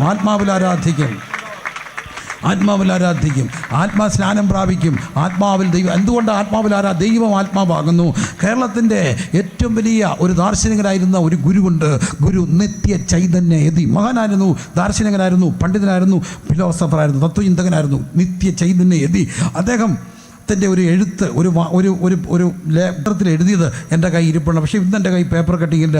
ഞാൻ കുറേ പേപ്പർ കട്ടിങ് എൻ്റെ കയ്യിൽ നിന്ന് കളഞ്ഞു പോയി. എങ്കിലും എൻ്റെ കയ്യിൽ നഷ്ടപ്പെട്ടു പോയി. ആ പേപ്പർ കട്ടിങ്ങിനായിട്ട് യതി പറഞ്ഞ വാക്കുകൾ എനിക്കിപ്പോൾ ഓർമ്മയുണ്ട്. യതി എഴുതുകയാണ്, ഗുരു നിത്യ ചൈതന്യ യതി അന്ന് എഴുതി വെച്ചു, ഒരു പത്രത്തിൽ എഴുതി. അതെൻ്റെ ഈ കട്ടിങ് ഉണ്ടായിരുന്നു. അദ്ദേഹം പറയുകയാണ്, അദ്ദേഹം യാത്ര ചെയ്തപ്പോൾ പെന്തക്കോസ്ത് ആലയത്തിൽ കയറി. യതി വലിയൊരു മനുഷ്യനാണ്. യതി പോയിട്ട് പറയും, അദ്ദേഹം എഴുതി, ഞാൻ എൻ്റെ രോമം എഴുന്നേറ്റിരിക്കുന്നു. അദ്ദേഹം പറയുകയാണ്, ആ പെന്തക്കോസ്ത് ആരാധനാലയത്തിൻ്റെ പുറകെ ഞാൻ പോയിരുന്നു. പാട്ടുകൾ പാടുന്നു. ഏറ്റവും ഒടുവിൽ അവരെന്തൊക്കെയോ കലപലപലാന്ന് പറയുന്നു, വേറൊരു ഭാഷ. അവരെല്ലാം കണ്ണടച്ച് എന്തോ സംസാരിക്കുകയാണ്. എന്താണ് അവർ പറയുന്നത് എനിക്ക് മനസ്സിലായില്ല. പക്ഷേ അവരുടെ മുഖങ്ങളിൽ ഒരു വലിയ വെട്ടം ഞാൻ കണ്ടു. എനിക്കൊരു കാര്യം മനസ്സിലായി, അദൃശ്യനായ ഒരാളോട് അവർ സംസാരിക്കുകയാണ്. അദൃശ്യമായ ഒരാളോട് അവർ സംസാരിക്കുകയാണെന്ന് എനിക്ക് ബോധ്യം വന്ന് മഹാനായ ദാർശനികൻ ഗുരു നിത്യ ചൈതന്യ യതിയുടെ വാക്കുകൾ എളിവൻ വായിച്ച് ദൈവാത്മാവ് പറയുക, ആത്മാവാൻ പുതിയ ജന്മം പ്രാപിച്ചവരെല്ലാം എന്ത് ചെയ്യണം? പുതിയ ആരാധന. അതെന്താണ്? ആത്മാവിലുള്ള ആരാധനയാണ്.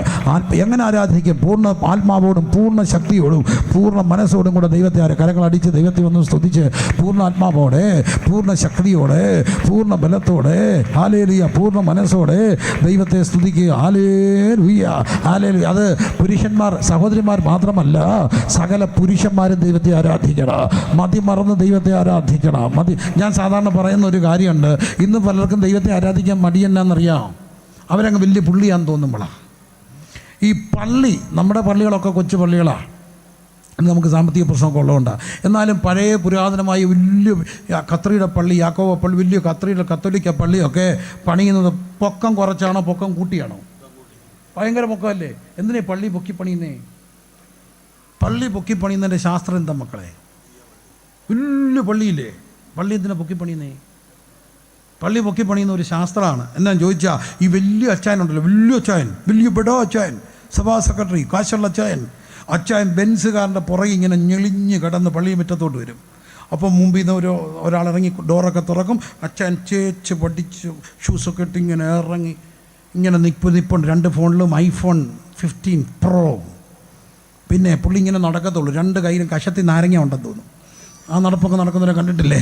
ആ നടപ്പൊക്കെ നടന്ന് പള്ളി കയറുമ്പോൾ, ഈ വലിയ പള്ളി കയറുമ്പോൾ അച്ചായനെ ചെറുതായിട്ട് തോന്നണം. അതിനെ ഈ പള്ളി പൊക്കി പണിയില്ലേ, മനസ്സിലാകുന്നുണ്ടോ? പക്ഷേ എന്തോ ചെയ്യാനാണ്, ഈ കൊച്ചു ഹോളി കയറുമ്പോൾ ഈ അച്ചായന്മാരുടെ ചിന്ത അവർ വലിയ പുള്ളിയാണ്. അതുകൊണ്ടാണ് ഈ ആരാധിക്കാൻ മടി. ഏത് വലിയ പുള്ളിയാണെങ്കിലും തമ്പുരാൻ്റെ മുമ്പിൽ വരുമ്പോൾ എന്തോന്നാ ഈ തിരിച്ചറിവാണ് ആരാധിക്കുക. ഞാൻ പലപ്പോഴും ഓർത്തിട്ടുണ്ട്, നമ്മൾ ആരാ? നമ്മൾ പലപ്പോഴും തെന്നി വീണിട്ടുണ്ട്. ഞാൻ എത്ര വട്ടം തെന്നി അടിച്ച് വീണിട്ടുണ്ട്. തെന്നി അടിച്ച് വീണിട്ട് തളർന്ന് കിടക്കുന്നവരെ എനിക്കറിയാം. അരയ്ക്ക് താപ്പോട്ട് എന്ത് ചെയ്തു പോയി? തളർന്നു പോയി. നമ്മൾ വീണിട്ടില്ലേ? ഉണ്ടോ? എത്രയോ വട്ടം അല്ലേ? വീണപ്പോൾ നമ്മൾ ആദ്യം നോക്കിയത് എഴുന്നേക്കാമെന്നോ, രണ്ടാമത് നോക്കിയത് ആരെങ്കിലും കണ്ടോന്നാ. ആരും കണ്ടില്ലെന്ന് കണ്ടപ്പോൾ ഇങ്ങനെ പോയവരല്ലേ? അമ്പുരാനെ ആ വീഴ്ച പോരായിരുന്നു കിടക്കാൻ.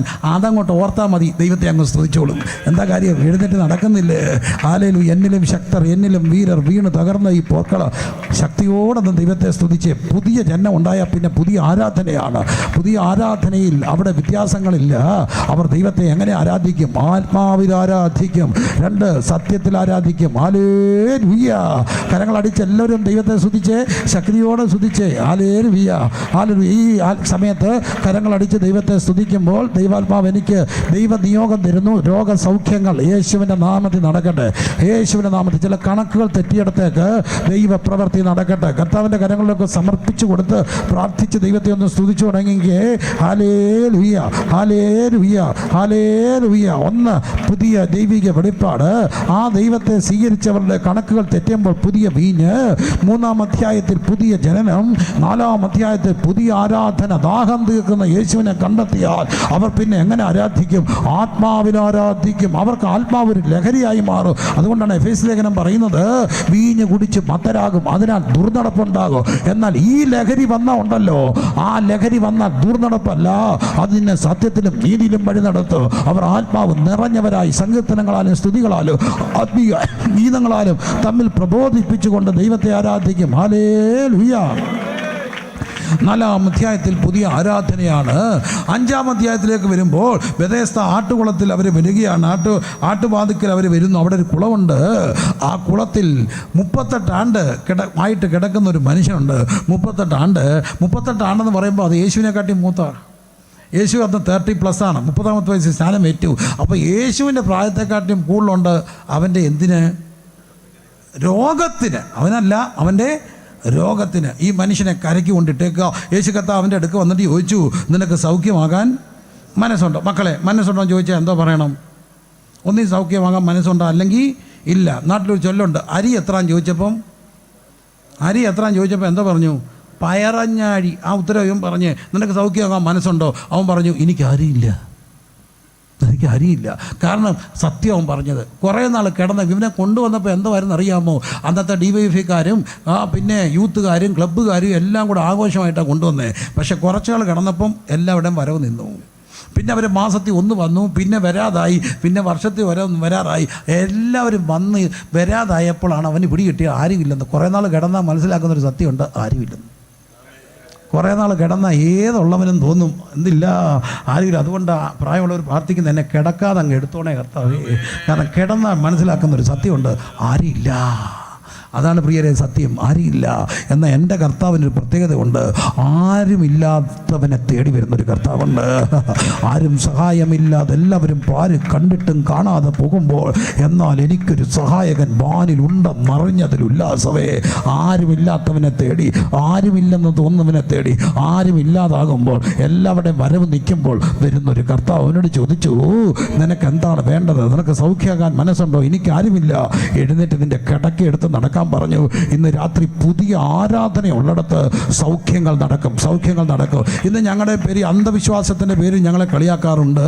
രോഗശാന്തി തട്ടിപ്പ് എന്നൊക്കെ പറഞ്ഞ് അതൊക്കെ കുറച്ചൊക്കെ എവിടെയൊക്കെയോ അപജയങ്ങൾ ഇല്ലെന്നൊന്നും ഞാൻ പറയുന്നില്ല. പക്ഷേ എന്നെ കേൾക്കുന്ന പൊന്നവനെ പ്രിയപ്പെട്ടവരെ, അഭിമാനത്തോടെയും ആവേശത്തോടെയും അടിവരയിട്ട് ഞങ്ങൾ പറയും, ഞങ്ങളുടെ ആലയങ്ങളിൽ നിരന്തര രോഗസൗഖ്യങ്ങൾ നടക്കുന്നുണ്ട്. ഞങ്ങളിതെല്ലാവരും പറഞ്ഞുകൊണ്ട് നടക്കുന്നില്ല, ഇതെല്ലാവരും സോഷ്യൽ മീഡിയ മാർക്കറ്റൈസ് ചെയ്യുന്നില്ല. പക്ഷേ ദൈവിക ആരാധന, പരിശുദ്ധാത്മാവിൻ്റെ ആരാധന നടക്കുമ്പോൾ എന്തുമാത്രം രോഗസൗഖ്യങ്ങൾ നടക്കും. എണ്ണിയാൽ തീരാത്ത രോഗസൗഖ്യങ്ങൾ. രണ്ട് രീതിയിലാണ് സൗഖ്യങ്ങൾ നടക്കുന്നത്. ഒന്ന് രോഗസൗഖ്യം, സഡൻ ഹീലിംഗ്. എൻ്റെ അമ്മച്ചി 1900 കോട്ടയം മെഡിക്കൽ കോളേജിൽ തള്ളുമ്പോൾ അന്ന് അവിടെ ഉണ്ടായിരുന്ന ഒരു ഹൈന്ദവ സഹോദരി, വളരെ വലിയ പ്രശസ്തമായൊരു കുടുംബത്തിൽപ്പെട്ട ഡോക്ടർ എൻ്റെ അപ്പച്ചനോട് പറഞ്ഞു, നിങ്ങളൊരു ക്രിസ്ത്യാനിയല്ലേ, മെഡിക്കലി ഒന്നും ചെയ്യാനില്ലേ, അപ്പച്ച അമ്മച്ചിക്ക് വേണ്ടി പ്രാർത്ഥിക്കുക, യേശു സൗഖ്യമാക്കുമെന്ന് ഞങ്ങളോട് ആദ്യം പറഞ്ഞത് ഒരു ഹൈന്ദവ ഡോക്ടറാണ്. വീട്ടിൽ വന്നു, ഒരു വലിയ വെളിച്ചത്തിൽ അമ്മച്ചിക്ക് ഒരു ദിവ്യാനുഭവത്തിൽ അമ്മച്ചി സൗഖ്യമായി, സഡൻ ഹീലിംഗ്. എന്നാൽ രണ്ടാമതൊരു സൗഖ്യമുണ്ട്, രോഗശാന്തി. ചിലപ്പോൾ ആ രോഗം അവിടെ ഇരിക്കുമ്പം തന്നെ അതിൻ്റെ മുകളിൽ നടക്കാനുള്ളൊരു കൃപ കിട്ടും. അത് പൗലോസിനോട് ദൈവം പറഞ്ഞു, ആ മുള്ള അവിടെ ഇരിക്കട്ടെ, എൻ്റെ കൃപ നിനക്ക് മതി, എൻ്റെ ശക്തി ബലഹീനതയെ തികഞ്ഞു വരും. രോഗം ഉള്ളപ്പോൾ തന്നെ ഞാൻ 1 വർഷം കൊണ്ട്, 2 വർഷം കൊണ്ട്, 3 വർഷം കൊണ്ടൊക്കെ രോഗം വന്ന് മരിച്ചു പോയവരെ കണ്ടിട്ടുണ്ട്. ഡയബറ്റിക് എൻ്റെ ഒരു സുഹൃത്തുണ്ടായിരുന്നു, അവൻ നല്ലൊരു കൊച്ചൻ, എൻ്റെ കൂടെ എമ്മയ്ക്ക് പഠിച്ച എൻ്റെ പൊന്നു കൂടപ്പുറപ്പ്. അയ്യോ, ഇതുപോലെ സ്നേഹമുള്ളൊരു കുഞ്ഞ്, മതം 2ആണ്. പക്ഷേ അവൻ എന്നെ ഒരമ്മ പെറ്റ മോനെ പോലെ സ്നേഹിച്ചു. ഞാൻ സെമിനാരിൽ പഠിക്കാൻ പോയപ്പം പകുതി വഴി വരെ എൻ്റെ കൂടെ വന്ന് ഇതുപോലെ സ്നേഹിതൻ. 6 മാസം കഴിഞ്ഞ് ഞാനവനെ വരുമ്പോൾ അന്ന് ഫോണില്ല, കത്തെഴുതി ഇന്നടത്ത് വരണം, വന്നു നിന്നു. ഞാനിത് എപ്പോഴും ഓർക്കും. അവൻ ദൂരെ നിന്ന് വരുന്ന കണ്ടപ്പോൾ എനിക്കവനെ മനസ്സിലായില്ല. നല്ല തടിയൻ, ബാലയൊക്കെ കളിക്കാൻ പോകുന്നവൻ, നല്ല ഡാൻസറായിരുന്നു. പക്ഷേ അവൻ വല്ലാതെ മെലിഞ്ഞിരിക്കുന്നു. അടുത്ത് വന്നപ്പോൾ എനിക്കിവനെ മനസ്സിലാകുന്നു. ഞാൻ ചോദിച്ചാൽ എന്തോ പറ്റി? അവൻ പറഞ്ഞു, എന്നെ പറ്റാനാണ് ഒരു ഡയബറ്റിക് വന്ന് ക്ഷീണിച്ചു. അടുത്ത അവധിക്ക് അവൻ വരുമ്പോൾ അവൻ ആശുപത്രി കിടക്കുക, അവൻ്റെ ദശ കരിയാതെ മുറിവ് വന്നത്, വേറെ സ്കിൻ ഗ്രാഫ്റ്റ് ചെയ്ത് കിടക്കുക. എന്നെ കണ്ടപ്പോൾ എല്ലും തോലുമായി എൻ്റെ സുഹൃത്ത് എൻ്റെ കയ്യെ കയറി പിടിച്ചിട്ട് പറഞ്ഞു, എടാ അവറാനെ നമ്മൾ എൻ്റെ ഒഫീഷ്യൽ നെയിം ഏപ്രാമെന്ന്, എടാ അവറാനെ നമ്മളും ഒന്നും കൂട്ടല്ലായിരുന്നടാ. എടാ രാജേഷ് പോയി. ഞാൻ ചോദിച്ചു അവനെന്ത് പറ്റി? അവൻ ലുക്കീമിയായിരുന്നു, വേറൊരു കൂട്ടുകാരൻ, അവൻ പോയി, ഞാൻ അറിഞ്ഞില്ല. എടാ അവൻ പോയടാ. എടാ അവറാനെ ഞാൻ താണ്ടാ കിടക്കുന്നടാ, ഇനി നീയോ ഉള്ളെന്ന് പറഞ്ഞു. എൻ്റെ അകത്തൊരു ഇടുത്തി വിട്ടിപ്പോയി, ഇനി ഞാനില്ലേ ഉള്ളൂ. ഞാൻ പറഞ്ഞു, എടാ നാക്ക് കരുതാക്കൊണ്ടൊന്നും പറയാതെ, പേടി വരുന്നു. പറഞ്ഞാടാ നിനക്കൊന്നും പറ്റത്തില്ല. ഏർലി ഇൻസുലിനൊക്കെ സ്റ്റാർട്ട് ചെയ്ത് അവൻ മരിച്ചുപോയി, പെട്ടെന്ന് മരിച്ചു, അധികം താമസിച്ചില്ല. മരിച്ചപ്പോൾ അവൻ അമ്മയോട് പറഞ്ഞിരുന്നു അവറം വന്നിട്ട് അടക്കാവും. ഞാനെന്തെങ്കിലും കോഴിക്കോട്ടാണ്, അവരെന്നെ അറിയിച്ചു. ഞാൻ ഓടി വന്നപ്പോൾ ഈ മുഹൂർത്തമായി, ഇതിന് എടുത്തു വെക്കേണ്ട സമയങ്ങളായി. അവരെല്ലാം നോക്കുക, എന്തി ആരാ അവറാൻ. ഞാൻ ചെന്നു. അപ്പോൾ ആ കർമ്മം ചെയ്തുകൊണ്ടിരുന്ന പൂജാരി പറഞ്ഞു, അവറാൻ ബാ പിടിക്കുക. എന്താ? ഞാൻ ചോദിച്ചു എന്താ? അവൻ പറഞ്ഞിട്ടുണ്ടായിരുന്നു ഞാനിവിടെ പിടിക്കണമെന്ന്. അവറാനൂടെ പിടിച്ച് ചെതയ്ക്ക് വലം വെക്കുമ്പം ഞാൻ ഓർത്ത്, തമ്പുരാനെ 2-3 വർഷത്തെ ഡയബറ്റിക് അവനെ കൊണ്ടുപോയത്, വർഷം കുറേയായിട്ട് ഇന്നും പോകാതെ നിൽക്കുന്ന തമ്പുരാൻ്റെ കൃപയാണ്. രോഗസൗഖ്യമുണ്ട്, രോഗശാന്തിയുണ്ട്. എൻ്റെ കൃപ നിനക്ക് മതി, എൻ്റെ ശക്തി. എൻ്റെ പ്രിയമുള്ളവരെ, പുതിയ ആരാധന അങ്ങോട്ട് വെളിപ്പെടുമ്പോൾ അതിനകത്ത് രോഗസൗഖ്യം ഉണ്ടാകും, ഉറപ്പ്. ബാല്യക്കാർ ഇടറി വീഴും, യൗവനക്കാർ ക്ഷീണിച്ചു പോകും, ബാല്യക്കാർ ഇടറി വീഴും. എങ്കിലും യഹോവയെ കാത്തിരിക്കുന്നവർ ശക്തിയെ പുതുക്കും. അവർ കഴുകന്മാരെ പോലെ ചിറകടിച്ചുയരും. അവർ ക്ഷീണിച്ചു പോകാതെ ഓടും, തളർന്നു പോകാതെ നടക്കും. ഇന്ന് രാത്രി ദൈവിക രോഗസൗഖ്യം, ദൈവിക രോഗശാന്തി യേശുവിൻ്റെ നാമത്തിൽ ഇതിനകത്ത് വ്യാപരിക്കുക. വിശ്വസിച്ച് സ്വീകരിച്ച് പറഞ്ഞ്, പുതിയ ആരാധനയുണ്ട്, പുതിയ സൗഖ്യമുണ്ട്. ഒന്നും മറക്കരുത്, 1-ാം അധ്യായത്തിൽ പുതിയൊരു ദൈവിക വെളിപ്പാട്. അവനെ കൈക്കൊള്ളുക. എങ്ങനെ? ഹൃദയത്തിലേക്ക്. 2 പുതിയ കണക്കുകൾ തെറ്റിയെടുത്ത് പുതിയ വീഞ്ഞ്. 3 പുതിയ ജനനം. 4-ാം അധ്യായത്തിൽ പുതിയ ആരാധന, ദാഹം മാറ്റുന്ന ആരാധന. ദൈവമെന്ന് യേശുവിനെ സ്വീകരിച്ചു കഴിയുമ്പോൾ അവൻ നിത്യജീവനിലേക്ക് പൊങ്ങുന്ന നീരുറവ. അവിടെ പുതിയ ആരാധന. ആ പുതിയ ആരാധനയുണ്ടോ അവിടെ പുതിയ സൗഖ്യമുണ്ട്. അവിടെ പുതിയ കരങ്ങൾ അടിച്ച് ദൈവത്തെ ഒന്ന് സ്തുതിച്ച് ആരും ഇന്ന് രാത്രി വെറുതെ ഇരിക്കരുത്. രോഗശാന്തി, രോഗസൗഖ്യം. ഹല്ലേലൂയ. തൻ്റെ പാദപീഠം എൻ്റെ വൈദ്യശാല, അതിലുണ്ട് അനേകം ഔഷധങ്ങൾ രോഗശാന്തിക്കായി. യേശുവെ നന്ദി, യേശുവെ നന്ദി, യേശുവെ നന്ദി, യേശുവെ നന്ദി, യേശുവെ ആരാധന, യേശുവെ ആരാധന, യേശുവെ ആരാധന. സ്തുതി സ്തുതി സ്തുതി സ്തുതി സ്തുതി സ്തുതി സ്തുതി സ്തുതി സ്തുതി സ്തുതി സ്തുതി സ്തുതി സ്തുതി സ്തുതി സ്തുതി സ്തുതി സ്തുതി. Hallelujah hallelujah. അത്ഭുതങ്ങൾ തീർന്നിട്ടില്ല, അടയാളങ്ങൾ തീർന്നിട്ടില്ല. ഇന്നുമുണ്ട് അത്ഭുതങ്ങൾ, ഇന്നുമുണ്ട് അടയാളങ്ങൾ. എങ്ങനെ? ഞങ്ങളത് വിളിച്ചു പറയത്തില്ല, ഞങ്ങളത് വലിയ ഉപയോഗിച്ച് ബിസിനസ് നടത്തത്തില്ല. പക്ഷേ ഞങ്ങളുടെ ആരാധനാലയങ്ങളിൽ ആത്മീക ആരാധന വെളിപ്പെടുമ്പോൾ ബന്ധനങ്ങൾ അഴിയും, കെട്ടുകൾ പൊട്ടും, രോഗസൗഖ്യങ്ങൾ ഉണ്ടാകും, വിടുതലുകൾ നടക്കും, രോഗശാന്തി വ്യാപരിക്കും. സൈന്യത്താൽ അല്ല, ശക്തിയാലല്ല, എൻ്റെ ആത്മാവിനാൽ കൃപ കൃപ എന്നുള്ള ആർപ്പോടെ. ഹല്ലേലൂയ. സ്വോത്രം സ്വോത്രം സ്വോത്രം സ്വോത്രം സ്വോത്രം സ്വോത്രം സ്വോത്രം സ്വോത്രം സ്വോത്രം സ്വോത്രം സ്വോത്രം സ്വോത്രം സ്വോത്രം സ്വോത്രം. ദൈവം അത്ഭുതം ചെയ്യും. ദൈവം ആരാധനയും പ്രാർത്ഥനയൊക്കെ നടക്കുമ്പോൾ അത്ഭുതങ്ങൾ നടക്കും പ്രിയരെ, അത് നടക്കും. ഞാനത് വിശ്വസിക്കുന്ന ഒരാളാണ്, അനുഭവിച്ചിട്ടുണ്ട്. പൗർവിഷൻ്റെ ഈ കോവിഡ് കാലത്തെ ശുശ്രൂഷകളിലൊക്കെ ഒത്തിരി അത്ഭുതങ്ങൾ എളിയവർക്ക് കാണാനെത്തു. എങ്കിലും അതിലൊരു രസകരമായൊരു സാക്ഷ്യം, അല്പം രസകരമായൊരു സാക്ഷ്യം. ഒരു പ്രിയപ്പെട്ട പിതാവ്, അദ്ദേഹം ഒരു റിട്ടയർഡ് ഗവൺമെൻറ് ഉദ്യോഗസ്ഥനാണ്. അദ്ദേഹത്തിന് കോവിഡ് മൂർച്ഛിച്ചു. അദ്ദേഹം മധ്യതിരുവിതാംകൂറിലെ നല്ലൊരു ഹോസ്പിറ്റലിൽ അഡ്മിറ്റായി, വെന്റിലേറ്ററായി, സീരിയസ് ആയി. അപ്പോൾ ആ സമയത്ത് പ്രാർത്ഥന നടക്കുമ്പോൾ ഞങ്ങൾ ലൈവിൽ ശുശ്രൂഷിക്കുകയാണ്. ശുശ്രൂഷ നടക്കുമ്പോൾ മുട്ടുമേ നിന്ന് പ്രാർത്ഥിക്കുകയാണ്. അപ്പോൾ ആ സമയത്ത് ഒത്തിരി പേരുടെ പ്രാർത്ഥനാവശ്യങ്ങൾ വരും, അത് പ്രാർത്ഥിക്കും. ചിലർ ഫോണിൽ വിളിച്ച് പറയും, അത് ചില പ്രയർ ലൈനെയൊക്കെ വിളിക്കും, അത് ഞങ്ങൾ ചിലർ യൂട്യൂബിൽ ചാറ്റ് ബോക്സിൽ അയക്കും. അപ്പോൾ അത് ഞങ്ങൾ എഴുതിയെടുത്ത് ഞങ്ങളുടെ ഈ കൊണ്ടുത്തരും. ഞങ്ങളത് നോക്കി പ്രാർത്ഥിക്കും ഓരോരുത്തർക്ക് വേണ്ടി. അങ്ങനെ മുഴങ്ങാലും പ്രാർത്ഥിക്കുകയാണ്. ആ സമയത്ത് ഈ പിതാവ് സീരിയസ് ആണെന്നുള്ള വാർത്ത കിട്ടുന്നു, ഞങ്ങൾ പ്രാർത്ഥിക്കുന്നു. ഒരു അത്ഭുതം കിട്ടണോ? ആ പിതാവ് മരിച്ചു പോകുന്ന പോലൊരു അനുഭവത്തിൽ എല്ലാവരും പറഞ്ഞു സീരിയസ് ആണ്, മരിക്കുകയാണ്. പക്ഷേ ഈ വെന്റിലേറ്ററിൽ കിടക്കുന്ന, ഈ ICU കിടക്കുന്ന ഈ പിതാവിനൊരു അനുഭവം ഉണ്ടായി. അദ്ദേഹത്തിന് പെട്ടെന്നുണ്ടായി താൻ മരിച്ചു പോയ ഒരു അനുഭവം. തൻ്റെ ആത്മാവ് ശരീരത്തിൽ നിന്ന് മാറി. തനിക്ക് ഒരു നിഗൂഢമായ ഒരു ദിവ്യ എന്താ പറയുക, തനിക്കൊരു അനുഭവം ഉണ്ടായി. അപ്പോൾ ഇവിടെ മരിച്ചു എന്നുള്ള വാർത്ത പ്രചരിക്കുന്ന പോലുള്ള വലിയ സീരിയസ് ആണെന്നുള്ള വിഷയങ്ങൾ ഞങ്ങൾ അദ്ദേഹത്തിന് വേണ്ടി പ്രാർത്ഥിക്കുകയാണ്. അപ്പോൾ അദ്ദേഹം ഇങ്ങനെ കാണുകയാണ്. അദ്ദേഹം വന്ന് പരസ്യമായിട്ട് സാക്ഷ്യം പറഞ്ഞാണ്. അദ്ദേഹം ഈ ബോഡിക്ക് പുറത്ത് വന്നു. പുള്ളി നോക്കുമ്പോൾ പുള്ളിയുടെ ബോഡി അവരെടുത്തുകൊണ്ട് പെട്ടിക്കകത്ത് വെച്ചുകൊണ്ട് ആംബുലൻസ് കയറ്റി വീട്ടിൽ കൊണ്ടുപോകും. പുള്ളി കാണുക. അതിൻ്റെ വീടിൻ്റെ അവിടെ ചെന്നിട്ട് ആംബുലൻസിൽ നിന്ന് ബോഡി ഇറക്കി ചുമന്നുകൊണ്ട് കുറേ പേര് വീട്ടിലോട്ട് കയറ്റുക. വീട്ടിലോട്ട് അങ്ങോട്ട് കയറ്റുമ്പം വീട്ടിലോട്ട് കയറാറായപ്പം പുള്ളി ഈ മേളിൽ നിന്നുകൊണ്ട് കാണുകയാണ് കുറേ ഉപദേശിമാർ മുട്ടുകുത്തി തണ്ട് ഇങ്ങനെ നിൽക്കുക. എന്ത് ചെയ്താൽ കയറ്റി വിടത്തില്ല. പുള്ളി കാണുക, എന്ത് ചെയ്താൽ ബോഡി കയറ്റി വിടത്തില്ല. പുള്ളി സാക്ഷ്യം പറഞ്ഞാൽ പുള്ളിക്ക് അങ്ങനെ എക്സ്പീരിയൻസ് ഉണ്ടായി. കാണുകയാണ്. അപ്പോൾ ഈ ബോഡി കൊണ്ട് പോയവരെ അവർ തടഞ്ഞു. എന്നിട്ട് ഇവരിങ്ങനെ മുട്ടുകുത്തി ഇങ്ങനെ കൈ മുക്കി നിൽക്കുക, കയറ്റി വിടത്തില്ല. കുറേ ഉപദേശിമാരാണ്. എന്നിട്ട് പുള്ളി പറഞ്ഞു, അതിനിങ്ങനെ നിന്നപ്പോൾ ഇവരിങ്ങനെ നിന്നപ്പോൾ അതിലൊരു ഉപദേശി അങ്ങോട്ട് എഴുന്നേറ്റ് മുണ്ടൊക്കെ മടക്കി കുത്തി ചാടി ഒരൊറ്റ അടിച്ച് പെട്ടി കൈ തങ്ങ് താഴെ പോയി. പിട്ടുക്കോന്ന് പുള്ളി അങ്ങ് ജീവിച്ചു. പുള്ളി ഏതായാലും ജീവിച്ചു, സത്യമായിട്ടും ജീവിച്ചു. ഇപ്പം ജീവിച്ചിരിപ്പുണ്ട്. ഇപ്പോൾ തന്നെ മരിച്ചു എന്നുള്ള വാർത്തയെല്ലാം മാറി. ഞാനൊരു കുസൃതിക്ക് ചോദിച്ചു, ഏത് ഉപദേശി അടിച്ചത്? എൻ്റെ പൊന്നെ പ്രിൻസിപ്പാളെ, ആ മുണ്ടൊക്കെ മടക്കി കുത്തി ചാടി ഒരൊറ്റ അടിയായിരുന്നു. നമ്മളിവിടെ പൗർവിഷിനി മുട്ട കുത്തി ഇരിക്കുക, തമ്പുരാൻ അവിടെ അടി കൊടുത്തു. ഇതാണ് പ്രിയമുള്ള ഒരു ആത്മീയ ആരാധന നടക്കുമ്പോൾ രോഗസൗഖ്യങ്ങളുണ്ടാകും. അതങ്ങ് നടക്കും. അത് നമ്മുടെ കഴിവല്ല. ആത്മാവിൻ്റെ ആരാധനയ്ക്കകത്ത് അത്ഭുത സൗഖ്യങ്ങൾ നടക്കും. ഇന്നും നടക്കും. വിശ്വസിക്കുന്നവരുടെ മേൽ വ്യാപരിക്കുന്ന ദൈവകൃപ. Hallelujah hallelujah. 6-ാം അധ്യായത്തിൽ എന്താണ്?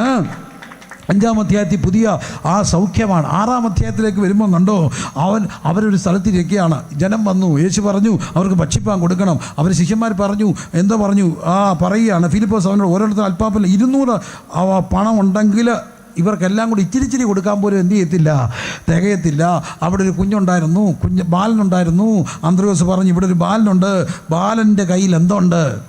5 അപ്പവും 2 മീനുമുണ്ട്. 5 അപ്പവും 2 പരീക്ഷയുടെ സമയം. എൻ്റെ പൊന്നു മക്കളെ, 5 അപ്പവും 2 മീനുമുണ്ട്. എനിക്ക് ആ ഭാഗം അങ്ങ് ഇഷ്ടപ്പെട്ടു. ഞാൻ ചുമ്മാ എൻ്റെ കുസൃതിക്ക്, എൻ്റെ ഒരു കുസൃതിക്ക്, ഒരു വാട്ടിന് ഞാൻ ഈ കൊച്ചൻ്റെ പുറകെ പോയി എന്ന് അന്വേഷിച്ചു. ഇവൻ എവിടെത്തിയാ?